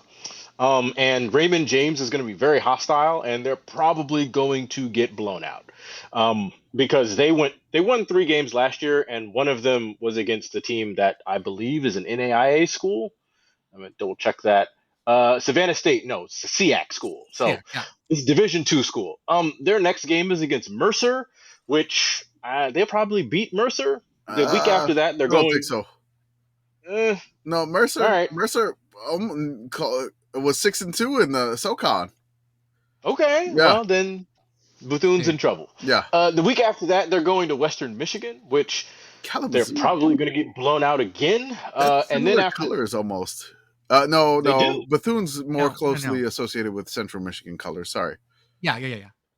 Then they're going to play Clark Atlanta, which is a small HBCU in Atlanta, Georgia. Clark Atlanta is one of the oldest HBCUs in the South. So Clark Atlanta actually comes into existence in September of 1865. So right after emancipation happens, in the very heart of the beating heart of the South, we get Atlanta University, an HBCU, and then that merges with Clark University not long into the 1800s. So then we get Clark Atlanta. Well, regardless, they're going to play them. That's a D2 school in SEAC. They'll probably beat them pretty bad. Then they start conference play. And from there, so those first kind of 4 games, you're going to want something that has a nice buzz so that you can enjoy the games that go through. And then when they play Bama State, you're going to want something that you can reach and get down quickly, because that game's probably going to have a lot of points, because I think both of these defenses need a lot of work. And Coach Eddie Robinson Jr., if you hear me, I know your SWAC, and I talked about you on the Prairie View Chronicle, so go check that out on the SICKO's Patreon. But I think your defense could use a little bit of shoring up, particularly in that back end, and that's going to be a lot of points in this game. Or it could just be a 3-7 game. Who knows? But so I'm hearing like down the container of moonshine at the beginning and then just sort of chase it with like a wine cooler for a while. Or even better, take that moonshine and soak some fruit in it. There we go. That's the play. Give that a couple of days. Let the flavor like a lemon really drop get moonshine. Exactly. Absolutely. Let's do this. Get an apple in there. Get your apple flavor. Eat that with something salty. Get you some nice pretzels and enjoy that moonshine. And then chase that with the wine cooler for the rest of the season. That's my go-to. Except for the Florida Classic. That you're gonna need some dark liquor. So that's at Camping World Stadium. I did not know that. Yes, it is. It is in Orlando. Man. That's for listeners. Camping World Stadium demand. Oh no, this is Orlando. Never mind. This is the Florida Classic is Florida A&M, the Rattlers, and Bethune-Cookman. And at Camping World Stadium, into the season, last game of the season, going to be a fucking hootenanny. Like that's just a party and a half. This game has been played in Orlando every year since 1998, and I want to point out from 2011 to 2019, Bethune-Cookman won all of them. Yeah, like God, it's swingy, and I feel like Florida A&M is going to just absolutely. I don't know about that. Okay. Well, they did lose their head coach. Yeah. Oh, yes, shit, that's right. He's now the running backs coach at Duke, working for Coach Manny Diaz. That's right. That's right. So thank you, Coach Willie Simmons, for winning that Black National Championship and getting immediately out of HBCU ball. Next up, Alabama A&M. Okay. Let's see what we got. What have we got? I'm spinning. I don't know if I'm sharing. Whatever. Spin it. One of my favorite logos, by the way. I love the old interlocked A&M. Like, just, it's beautiful. It's very one of my good. absolute All right. What is their best old mascot? Ooh, that is a great question. So there's actually, and I'll pull this up. I like their university seal is what I would go with, because there is a book, a crown, and a plow on it. So I have always enjoyed that personally, and I can share that if you'd like. I'm dying, man. I am dying at this mascot right now. I am like, he's great. He's got there's a couple of options here. They have a super mean version. They have just a I'm disappointed in you version. Yep. Let me see if I can find one. Oh my God.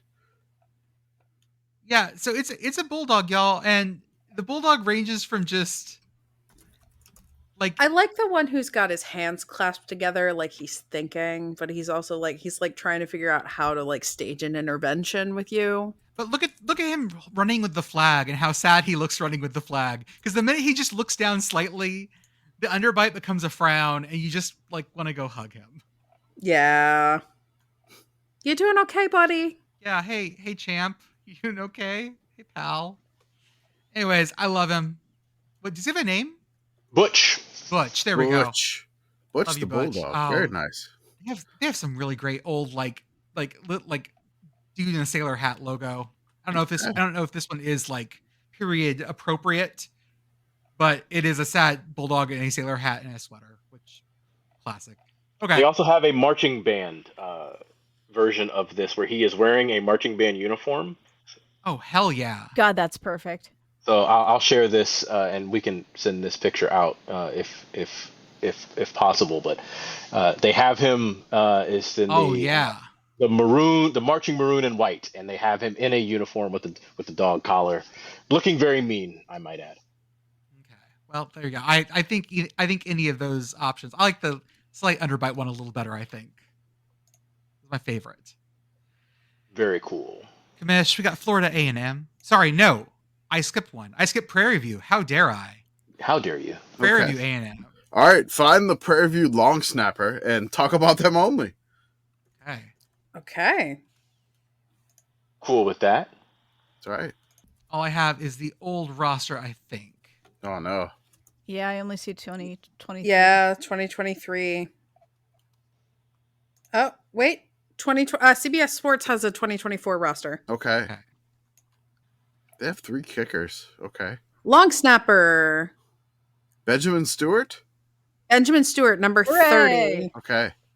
We have a There profile. is very little additional information on CBS Sports. He has 2 chains. Well, that's cool. I believe let's see here. Is this the same guy that was, let's see. I think he was at Louisiana Tech. He also answered some questions on the 2023 football roster. Oh. So if you were wondering what his favorite movie is, it is Spider-Man 2. Oh, it's the good one. It's the good one. Wait, well, hold up. Is that Amazing Spider-Man 2, which is the very bad one, or Spider-Man 2, which is the very good one? He does say if he could be any fictional character, it would be Spider-Man. Okay. On target. I like this. Okay. Mm-hmm. His favorite entertainer is the stand-up comedian Fluffy. Oh, he's seen 20 MLB stadiums. Wow. That's impressive. Okay. great. There you go. Now you know what you need to know. And he was born on March 4th. Everyone sent him a card. Hey, listeners, I know you're listening. You guys are listening. You make sure that you write that down. Put it Write in your it down. calendar right now. What's his name again? Benjamin Stewart. Benjamin Stewart at Prairie Number View 30 for Prairie View A&M from League City, Texas. Well, I just want one last thing. What made you choose Prairie View A&M? Great second chance and friends. So Sorry. Also, he talked about the respected degree too. There you go. it's a great school. Get your engineering degree. Hell yeah. We're only talking about Benjamin Stewart, though. Yeah. Next up is Florida A&M, the Rattlers. The Rattlers, with probably one of my favorite bevels ever. Besides UAPB. It was pretty good. I mean, good. even those the bronze, like the bronze, orange, and the green looks great on them. Got cribbed by the Seattle Sea Dragons, were they called in that version of the XFL? Yeah, I feel like they kind were. of. The Sea And Dragons. they cribbed the same colors with almost the same look. And Yep. you know what? It looked great because it's a fucking great look. You know who else cribbed this color? This set of colors? Who? The University of Miami, Florida. Yeah. Oh, is he putting the U down? I can't see that. Well, Because they should have won that game I'll in do it. 1979. If that was the case, they should have won that game. what was the best named bowl game that this team has played in? The Celebration Bowl. Yep. Yep. Asked and answered counselor. I don't know, man. I kind of like the Orange Blossom Bowl. Well, that's a classic. It's not a bowl. Okay, but they do have something. They played in the Prairie View Bowl, the Angel Bowl, Yes. the Heritage Bowl, Yes. and then there's the Celebration Bowl. Yeah, I gotta be Celebration Bowl. I think it's the That's- Celebration all right, Bowl. Yeah. all right. Celebration Bowl stays winning. Okay. there is a link to a bowl game on here. The Angel Bowl. Yes. That has no Wikipedia article. No, nothing. Ooh. 1946 Angel Bowl. Where are you? Research assignment for us. Well, I can actually give you some direction on this. Before 1920, there were several postseason HBCU bowl games that have been played or were played and were designated as Black National Championships. These include, but were not limited to, the Gold Bowl, the Chocolate Bowl, and the Angel Bowl. All of these games do or don't have history that we can actually find written down because they were non-sanctioned NCAA. They weren't NCAA games. They didn't exist. So they're all during. This is all during like segregation. And so the 1946 season that you're talking about, they play Wiley College, which had a football team at the time, and nobody was keeping track of this except the people who were involved. The NCAA was like, we don't care what you do because you can't play you can't play any of the LA teams, so it doesn't matter. You want to play want to play over there, go play it. I would say this: if you're really interested about a bowl game that you can get information on, the Vulcan Bowl was played a lot. And it was probably the most consistently played bowl game from like 1950 to 1970.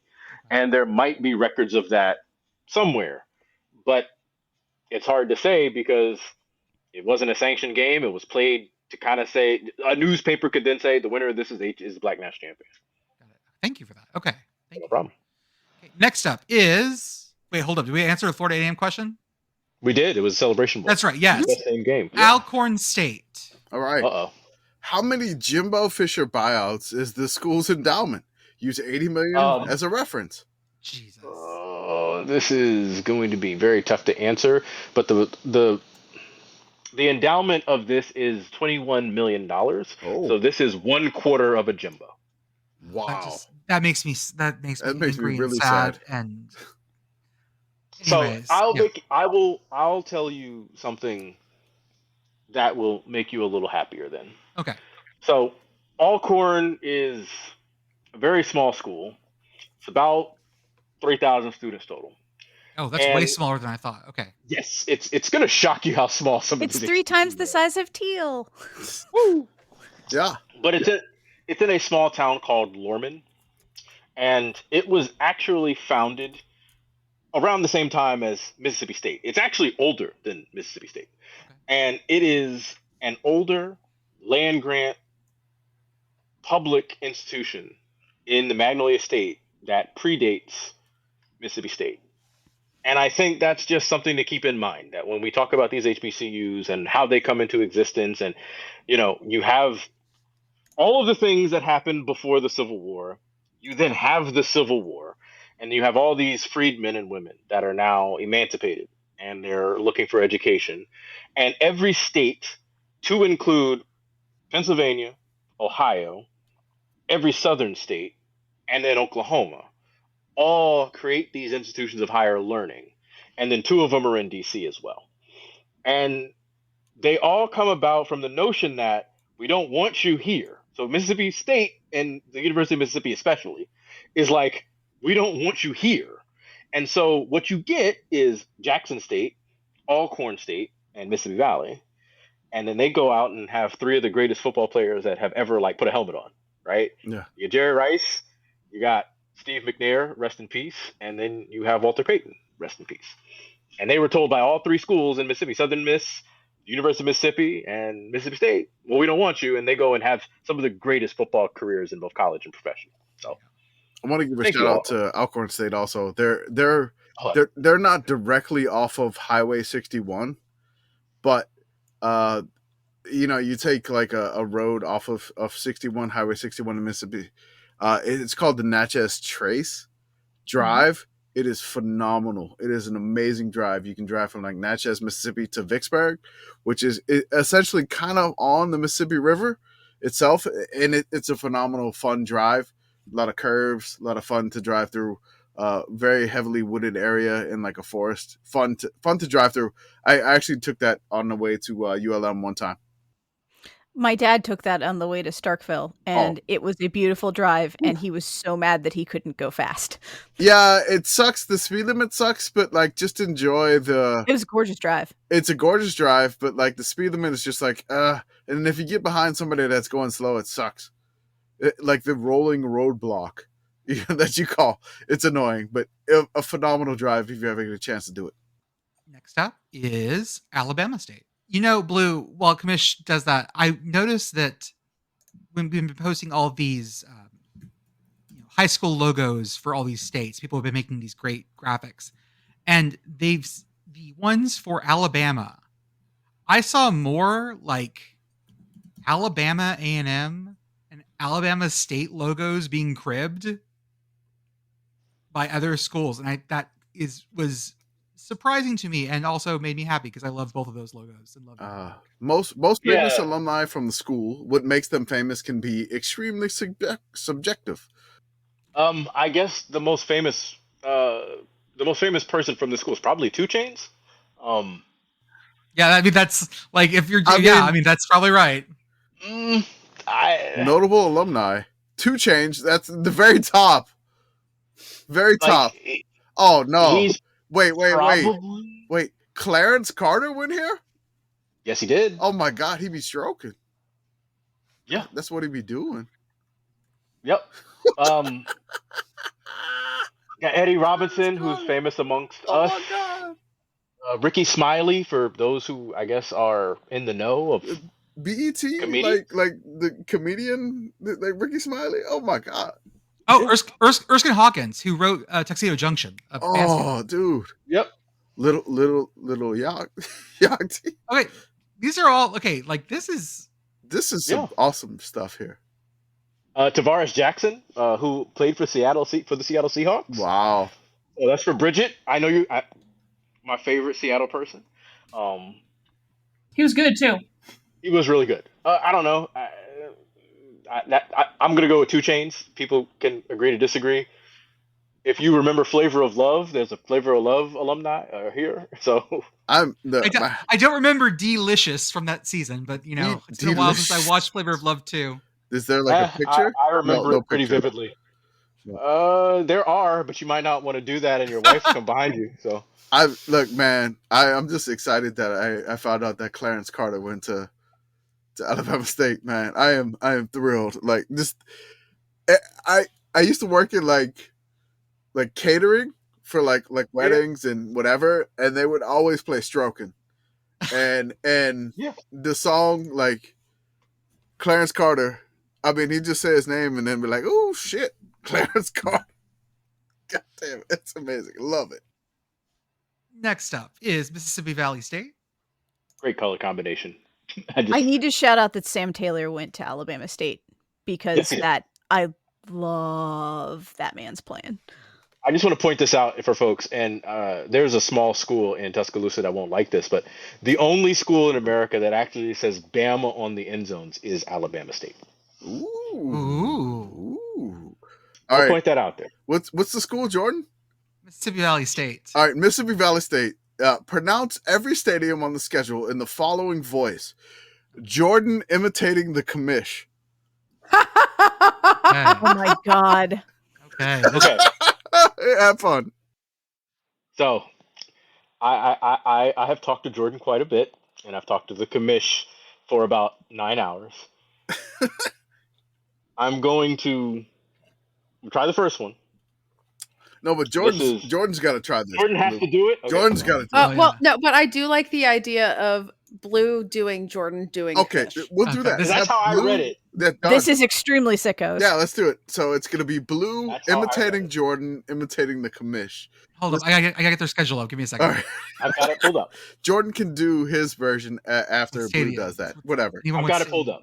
Anyone with stadiums. And then we'll decide who did it best. Just the stadiums. Just the stadiums. All we need is the stadiums. Got it. Okay. The first one is Hale Stadium, Tennessee State. Hale Stadium. Is that good? No? Okay. I'm just going to die laughing this whole time. At Lamar, Provost Humphrey Stadium. Murray State, Ross Stewart Stadium. At Nichols, Manning Field. At John L. Goodrich Stadium. Alcorn State, Rice Totten Stadium. Oh my God. Alabama State, ASU Stadium. Cookman. I already did Rice Totten. Arkansas Pine Bluff, Simmons Bank Field. I can do field. Simmons Bank Field. Then at Jackson State, of course, Mississippi Veterans Memorial Stadium. And then at Florida State at Bragg Memorial Stadium. There we go. Good? Okay. Oh my God. Oh, it's so good. That's why I do voice work, people. I want to point out Mississippi Valley State is their head coach is going into his second season. They went 1-10 last year, as they said before, but this is a Mississippi Valley alumni. Hopefully this year they do better. Hopefully the stadium's grass is green this year. How do you feel about their logo redesign? I like it. I think that they can't go. Their classic is the best logo they have. Yeah, that's the So- problem, right? right? Like this new guy looks like Ra's al Ghul to me. So I don't really have a good answer, but I don't want the Mississippi Valley State faithful to be mad at me because I watched several of your games last year and wrote about them, especially your first win of the season. So I don't know. Okay, I was just wondering.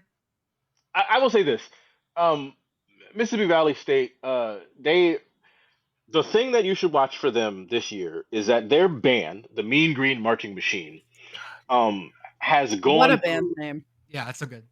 Has gone through just a massive reinvigoration. They showed up to the Houston Battle of the Bands in 2023 with over 300 members and put on just like a show that band heads and HBCU people were like, this is what we've been waiting for from you. You did it. That would represent, just for clarity's sake, like an eighth of their student body was in the band because the school is only like 2,400 students big. I will also say this, a lot of those, it's maybe accused that the band director came from Talladega and brought a whole bunch of his people with him. He brought his luggage with him, so they say. Yeah, gotcha. Don't know all the details, but again, if you want to watch a good band, everyone go support the Mean Green Marching Machine. And then, of course, Talladega doesn't have a football team, but has a 300-piece band. So go support Talladega, everybody. 2 more to go in the SWAC. Texas Southern. All right. Coolest facial hair on the team. Ooh, that is actually a really good question. And this counts coaches too, so. Okay. Oh, they've got like player card, like the pictures are like little like I like baseball it. card kind of things. It's kind of fun. Oh, this is their signing day class. That's why. Ah. Go with this because I don't think they have their new pictures up yet. So go with They this. don't. They don't. Oh wait, yeah, 24 football roster does No not pictures. have pictures. I'm gonna shout Kalen Bryce here. Kalen Okay. is 6'7", 385, and has a luscious beard. What's his number? He's under the National Signing Day class. I don't think he has a number yet. They're in alphabetical order by last name. There you go. I really like how clean Ricky Evans' beard is. Like that, someone did some good edging work. Yeah, that's real good too. All right. Either of those I'm good with. Ricky Evans. Perfect. There you go. Okay, last up, Arkansas Pine Bluff. All right. September Maryland scenario. This team goes undefeated through the end of September. Who do Oh they my God. beat and how does their season finish? So they would open beating Arkansas on Oh August my 29th. Oh my God. God. Oh, God. Perfect. Well, hold on. oh my God. If they are the September Maryland Yeah. for Arkansas Pine Bluff, that means they went undefeated in September. They go That means undefeated through the end of Hold September. on. Through the end of September. Hold on. That means they beat Arkansas, Arkansas Baptist, and Central Arkansas.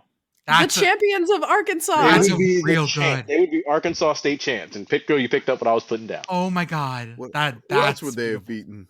Tennessee Tennessee State. State. Okay. So they'd be Which is 4-0. possible. Yes. Okay. And They'd then be they 4-0. and then they slide the rest of the schedule. I think they'd be. If you told them that, they would be the happiest campers on earth. I think.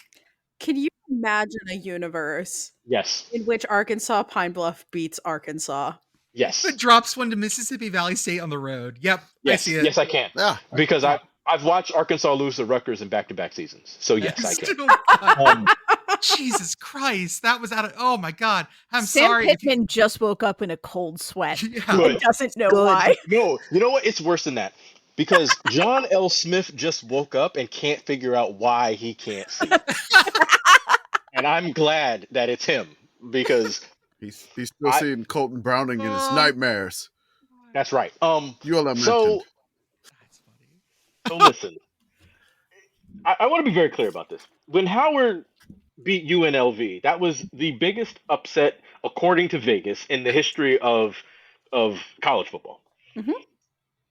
Arkansas Pine Bluff going to Little Rock. Oh, you're making me giddy. Stop it. I'm tittering over here. Listen. Arkansas Pine Bluff and the Golden Lions getting on a bus and going to Little Rock, Arkansas, and going to War Memorial Stadium and beating Arkansas in football. is going to get. First of all, Sam Pittman will be fired before they leave the stadium. Oh yeah, no, not even. Absolutely. Like tarmacking That his would ass. get interim coach Yeah. Bobby Petrino. And then Bobby Petrino will be interim head coach. The plan is complete. Oh my god, I'm No, totally. no, I'm gonna hashtag embrace the hog here, and let's hope this Bobby, happens. Bobby If Petrino we just can screaming. manifest anything, And and I then know he's I've back. said this a couple times on this Oh my podcast God. before, but like seriously, if we can manifest anything, I need this. Arkansas And then- Pine Bluff, we need you to embrace that hog and then beat that ass. And then they're back, right? Like, and then we get another motorcycle accident and a neck brace at a Thank conference. you. Sorry, I'm sorry. just imagining them like Another pulling, just dragging Sam Pittman off the field and Oh, shoving absolutely. Bobby Petrino, neck brace and all, back onto the field. Apparently, that where he has the hog statue is his lake house. It's not his normal house. Okay. Oh, that's the So lake it's house. the lake house bet. with the hog. Uh-huh. And rich donors would like to buy that on Zillow. I want to be very, very clear. SEC schools typically avoid playing HBCUs for a variety of reasons. This is one of the few times that Arkansas, and Arkansas has played them previously, this is one of the few times that has stood out to me where they are doing it. LSU, want to shout you out, you did it. You did it. They You played did it. Grambling too. Yeah. You waited a century, but you It took did them a Texas while. A&M, It took them a long time for sure, but Texas LSU A&M. finally did it. You also, you waited a century, but you did it. Alabama, not sure when you're going to get off your high horse and do it, but anytime in the next century. If an SEC school loses to an HBCU in football, there is going to be a referendum in the state legislature to close that school. Like, oh, never play No. them again. Absolutely. Now I'm imagining Prairie View A&M upsetting Texas A&M at Kyle Field. And because they're basically They would try to formed at the close. same time, essentially. Yeah. Yes. But Florida has never played an HBCU. I suspect they never will. University of Mississippi has never played one. I suspect they never will. Tennessee hasn't. I don't think they will either. Lots of scared folks is what I'm hearing. I mean, That's what I'm hearing. But if you lose, remember, if you lose, that's it. The coach is gone. The school, I'm telling you, they're going to find a way to close one of those schools. They'll do everything in their power to make it real hard on that school. And we have proof of this. Norfolk State in the NIT played Alabama in basketball and beat them. And Avery Johnson lost his job the next day. is it MEAC time? It's always MEAC time. It's Got always time for MEAC MEAC. time. Time for me. All right. It's always time for the Mid-Eastern Atlantic That's Conference. right. Always. They're not mid, but they're Eastern. They're not. They are And they're Eastern. an athletic conference. That's right. So let's do the football standings. This conference only has 6 teams. So the winner of the conference last year was North Carolina Central, 4-1 overall. I'm sorry, 4-1 in conference, 9-3 overall. Howard, 4-1 in conference, 6-6 overall. North Carolina Central did get the bid to the Celebration Bowl, if I'm not correct here, right? That is incorrect. Oh, Howard went? Howard went to the Celebration Bowl. Yes, they oh did. my God, the Bison. They had the tiebreaker because did? Okay. they beat North Carolina Central. Amazing. All right. So I had it backwards. I was like, one of those two went and 50-50 shot, and I failed. South Carolina State, 3-2 in conference, 5-6 overall.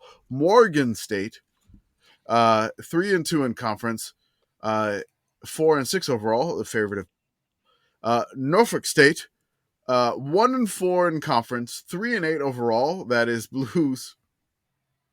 We don't have to talk about that too much. Delaware State, 0-5 in conference, 1-10 overall. That is correct. It was a rough season for the bottom half of this league. It was very difficult. Very much so. But I do want to point out Howard did win the conference with 4-1. They went to the Celebration Bowl. North Carolina Central did go 4-1, but they went to the playoffs. And they played in the FCS playoffs. All right. First school up in the MEAC, it is South Carolina State. Let's do it. Which Civilization 6 win type best suits this team? I see you, Pitt Girl. Ooh, I'm gonna have to think about this a little bit more. Hey. Okay. Blue, can I ask you like what field South Carolina State is best known for? Like where they play football? No. Like, are they an engineering school? Are they a liberal arts school? I don't know very much about this university. South Carolina State is an ag school. They're an True ag and true. school. They are an Okay. agricultural school. They're an ag school. This is probably like they're probably like a gold focused civ. They like have like high production and they end up winning a diplomatic victory. I think. Okay. Nice. I feel like that's Is the best there answer is there I a have country here. associated with that or no? No, you can. I mean, so I haven't actually played that much Civ 6. Oh. I played like a million billion hours of Civ 5 Oh. and then just started playing Civ 6. Well, then show it to Civ 5. How does it fit in Civ 5 since you played more of that? Yeah, there are a number of civs that you can play effectively that way. I think in Civ 6 Canada would work pretty well for this. Canadian South Carolina State. Okay. Yeah. I have to Perfect. ponder it a little bit more. Okay. Anybody else who plays Civ have thoughts? Yeah, the tundra. The tundra.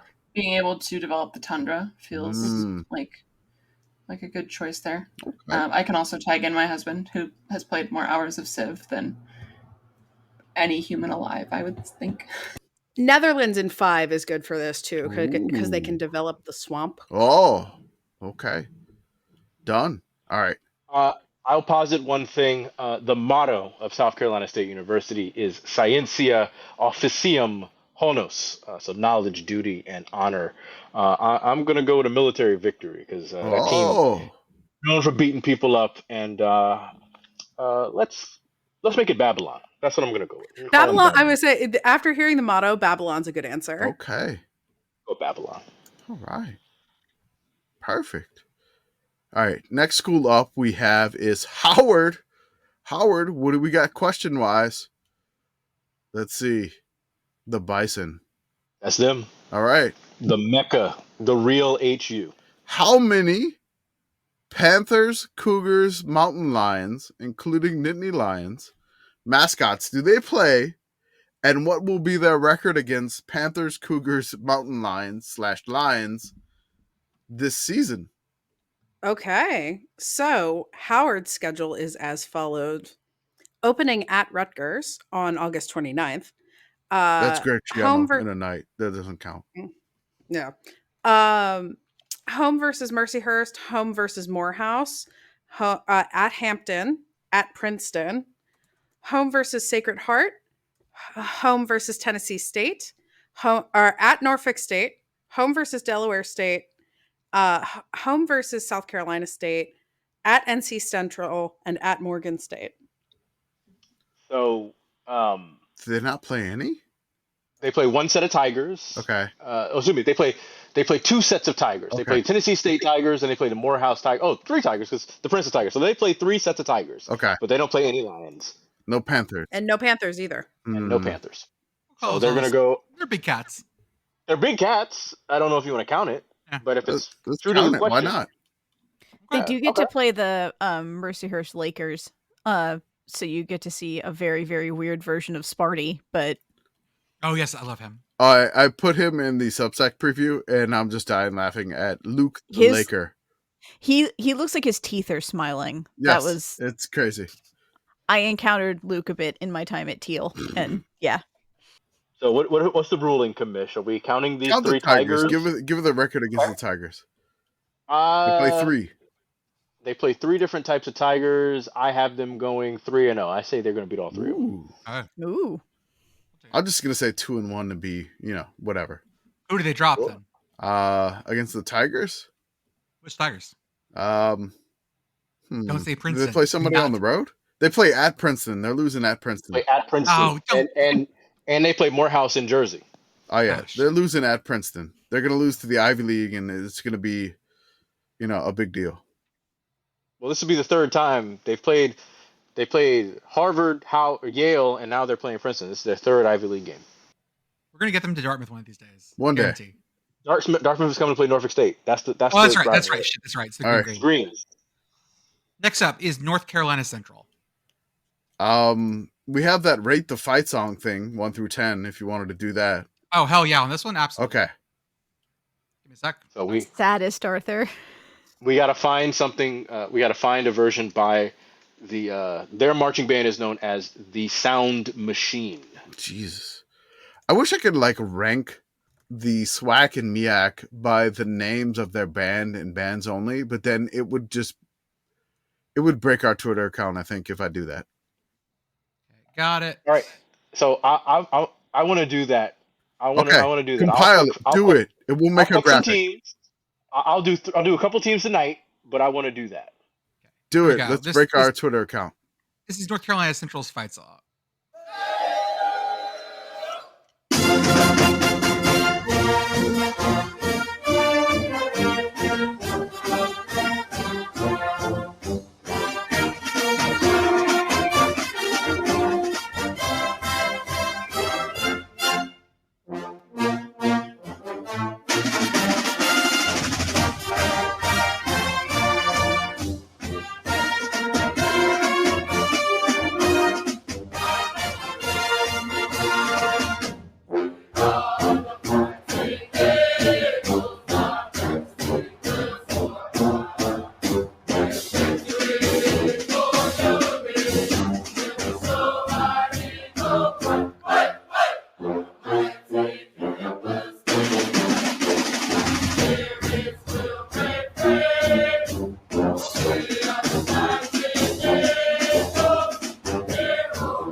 Not bad. I love quoting Ein Festeberg in the middle of that. Okay. So it wasn't just me, right? No, it was not just you. So what we're saying is there's a bit in there of the music that quotes Bach, correct? Yes. Bach's. Martin Luther. Martin Luther, right? A mighty fortress is our God, and Festeberg. Oh, yeah. And there's a little quote in there, which is. Huh. Yeah, okay. I wasn't just me. Got it. Thank you. Yeah, now that you pointed out, okay. Yeah. Oh. So yeah, this is a 10 out of 10 for me, easy. I mean, if the band people say 10 out of 10, I have to agree. Yes, this is absolutely a 10 out of 10. I've heard it too much. I'm going to give it a 2. There we go. Yeah. Good. Hater style. Love it. That's what you got to do. That's what you got to do on this part. None of you are going to play them this year. That's right. That's right. I don't want to hear that anymore. The quoting on Festeberg makes me wonder because I'm quick wiki searching and it looks like it started as the National Religious Training School. So I'm curious. I'm curious how long that's been their fight song. I need to make some calls over there and do a little digging because that's charming as hell. It is. I'm sorry, Blue. Next episode of Yes, Rah, Rah, Rah, Yes. Right, yeah. God. We have we've had 3 good ideas recently. So it's probably been their fight song quite a while. Their team they just played their 100th season. So that's awesome. That's amazing. They actually won the Black National Championship in their 100th season. So it's very impressive. Okay, Commish, we got Morgan State next. Rank the team by how much the team improves at the Kiwi Dome or otherwise under SICKO conditions. So let's just give them weird weather or playing at the Kiwi Dome. How much does this team improve? So they had a game canceled last year. It was specifically their homecoming game. Not because of weather, though. They'll instantly improve because they'll at least have one extra game. Hey. Yeah, I think so. That's good. And I want to be clear, they beat Richmond. Richmond is another one of these schools that's not really out here playing HBCUs like that. And they then went and lost to Morgan. So that's just even more reason for them not to do it. And then they gave Akron everything they could handle for 4 quarters. Akron had to kick a field goal to win that game. Yeah. So this team was much better than they've been recently. My guess is they'll continue that trend because they're in the 3rd year of their head coach. I'd like to see them do well. I mean, they held Howard to 14 points. They held North Carolina Central to 16 points. Likely they'll be doing better. Take it. Next up is Norfolk State. Oh, let's see what we got for Here Blue. we go. Behold the I just wanna green say and this. golds question. While you're doing that, behold the green and gold. Oh, I am being hold. Uh-huh. Always. Beholding. We always beholding green and golding. Always. That's right. So what you got, Commish? Let's see what we got. Has or will this team have had the totality of a solar eclipse? Oh, I mean, at some point, yes, because basically every square inch of the Earth has or will at some point see one. We just don't know when. Do Well, we need do know another when. question here? Okay, we don't know off the top of our heads Okay. in a manageable amount of time to answer the question. We know when every eclipse will happen for like the next 100,000 years. Okay. So yeah. Next solar eclipse. there will be a partial in April 8th, 2024. Hold up, just No, that was in the past. That was the past. That has So, happened. sorry, that was the They got a past. partial. Yeah, next eclipse is in Norfolk, Virginia. Mhm. Partial. I It's gonna do be a love- while. I love that we know this with stuff. Man, physics is it's great. awesome. Physics is indeed awesome, and so Mhm. so if you'll let me give a physics minute for like a Yeah, moment. go. So Absolutely. what happens is the Earth, the Sun, and the Moon, they move together throughout all their orbits. The Sun is kind of stationary. You can treat it as stationary. And then the Earth orbits it elliptically. And then the Moon orbits the Earth elliptically. And so every so often, the Moon gets in the way of the Sun. And that's how we get our eclipses. And the inverse is true when there's a lunar eclipse. One will happen in August. And what you're going to see is the Moon is going to enter the Earth shadow, depending on where you live. If you have people in your life that claim to be or purport to be flat earthers, and you are at a loss at how to explain this to them in a scientific manner, and you don't have sticks that are 7 miles apart at noon, what you can always say to them is, the shadow of every object that you see is distinct, and it is in the shape of the object that you are looking at. So if you are looking at your own shadow, it will be shaped like you. The same is true of the Earth. And when you see the Earth's shadow on the Moon, you will see a little cookie bite, and a rounded shadow will appear on the Moon. And this will tell you, and the person who purports to be a flat earther, that the Earth is indeed round. Nah, it's flat. It's flat. It's flat. The next total solar eclipse that you will be able to see is May 11th, 2078. Okay. Okay. So 53 years from now. Correct. All right. Hey, I'll definitely be dead by then. That's good. Oh, It's same. It's comforting to have like dates out in your life now that you're like, I'll definitely be dead by then. You I'll might be make- old, but I might still be here. Yeah, you I'll might be a make it. cyborg. Yeah. That tracks. There we go. So does that answer the question? I'm That's just it. curious. Yeah, I think that answers it. We got any more? We got one more What was- team. One more team? Yeah. Delaware State. Delaware State. Another. Hey, talk about great color combos. Oh yeah. Delaware Yes. State is one that we do not see enough. It's that We do not. It's that bright red and that light blue. Really good. You will get to see them play Hawaii this year. That's right. It's our first Hawaii test. Mm, And the colors are officially blue and cherry red. Cherry red. okay. Hard to describe that color. You know exactly what I'm thinking. Like that. All right. The final thing that we got here is pronounce every stadium in the schedule in the following voice. Beth in a Minnesota accent. Oh boy. Yeah. Okay. Let me get you that. Let me get you that list. Minnesota. You want all of the Just the stadiums. All of the stadiums. Okay. You only have to do the home stadium once. But Well, Beth, sure. Oh yeah. But just out here, like, Yeah. oh, geez. So they're first going to play in the Chain Complex in Honolulu, Hawaii. Oh yeah. And then they're playing in Campus Field in Fairfield, Connecticut. It's good. You rolled that vowel around so far in your mouth. Then after their bye week, doing Sarah Palin. then they're going to Dover, Delaware, where they're going to play in Alumni Stadium. They're playing Richmond there too, which makes sense since they play there. But then after that, they get to go up to the Campbell Camels. That's in Barker Lane Stadium in Buies Creek. I do not. like, It's buoys. It's buoys. It's in North Carolina. They don't have Hottish there. Then they're playing the St. Francis Red Flash, but they're not playing them around my house. They don't play them in Loretta. They have to play them down in Dover again. Then they're playing RMU. That's in Moon. That's at Joe Walton Stadium. Then they have another bye week. Then they're going down to Orangeburg, South Carolina. That's Oliver C. Dawson Stadium. Oh, that daw, the way you jangled that vowel sound. Oh my God. Then they play the Howard Bison. That's at William H. Green Stadium. That's in Washington, D.C. That's our nation's capital. Then they play the Morgan State Bears. That's back in Dover again, which makes sense since they do play there. Then they play Norfolk State Spartans. That's at William Dick Price Stadium in Norfolk, Virginia. Mm-hmm. Yes. Behold the green and gold. Then they go back to Dover to play NC Central. I don't Yeah, even know. Oh, I'm so sorry. Oh my God! I can't. Please never I apologize. can't. I'm Perfect. literally in tears. Perfect podcast. Perfect podcast. Blue, thank you for joining us for whatever this was. I think Commish is crying. Always fun.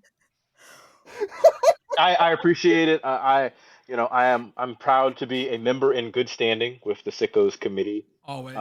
It's very funny. About a year ago, you all put out the round table, and people just kept asking over and over again, like, what is this Norfolk State thing doing here? And that was fun for me to see because everyone wanted to know why Norfolk State was there. And Oh yeah. and then I kept writing for the newsletter. Commish, Yeah. I'm sorry. Oh, I'm yeah? still laughing. What's up? I'm gonna ask you. Oh my God. I'm gonna ask you Oh my two God. HBCU band names. Okay. To give me your immediate reaction. Oh my God. Here we go. Beth, Brigit, Pitt Girl, and Arthur, please feel free to chime in. Jordan, I think I know how you're going to respond, but you feel free to answer after all of them. But so you have at South Carolina State University the Marching 100, Okay. and at FAMU you have the Marching 101. Ooh. And so these names are meant specifically to duel with each other Ooh. because they were named around the same time, and they were both named to insult the other. I love the pettiness here. It's very petty.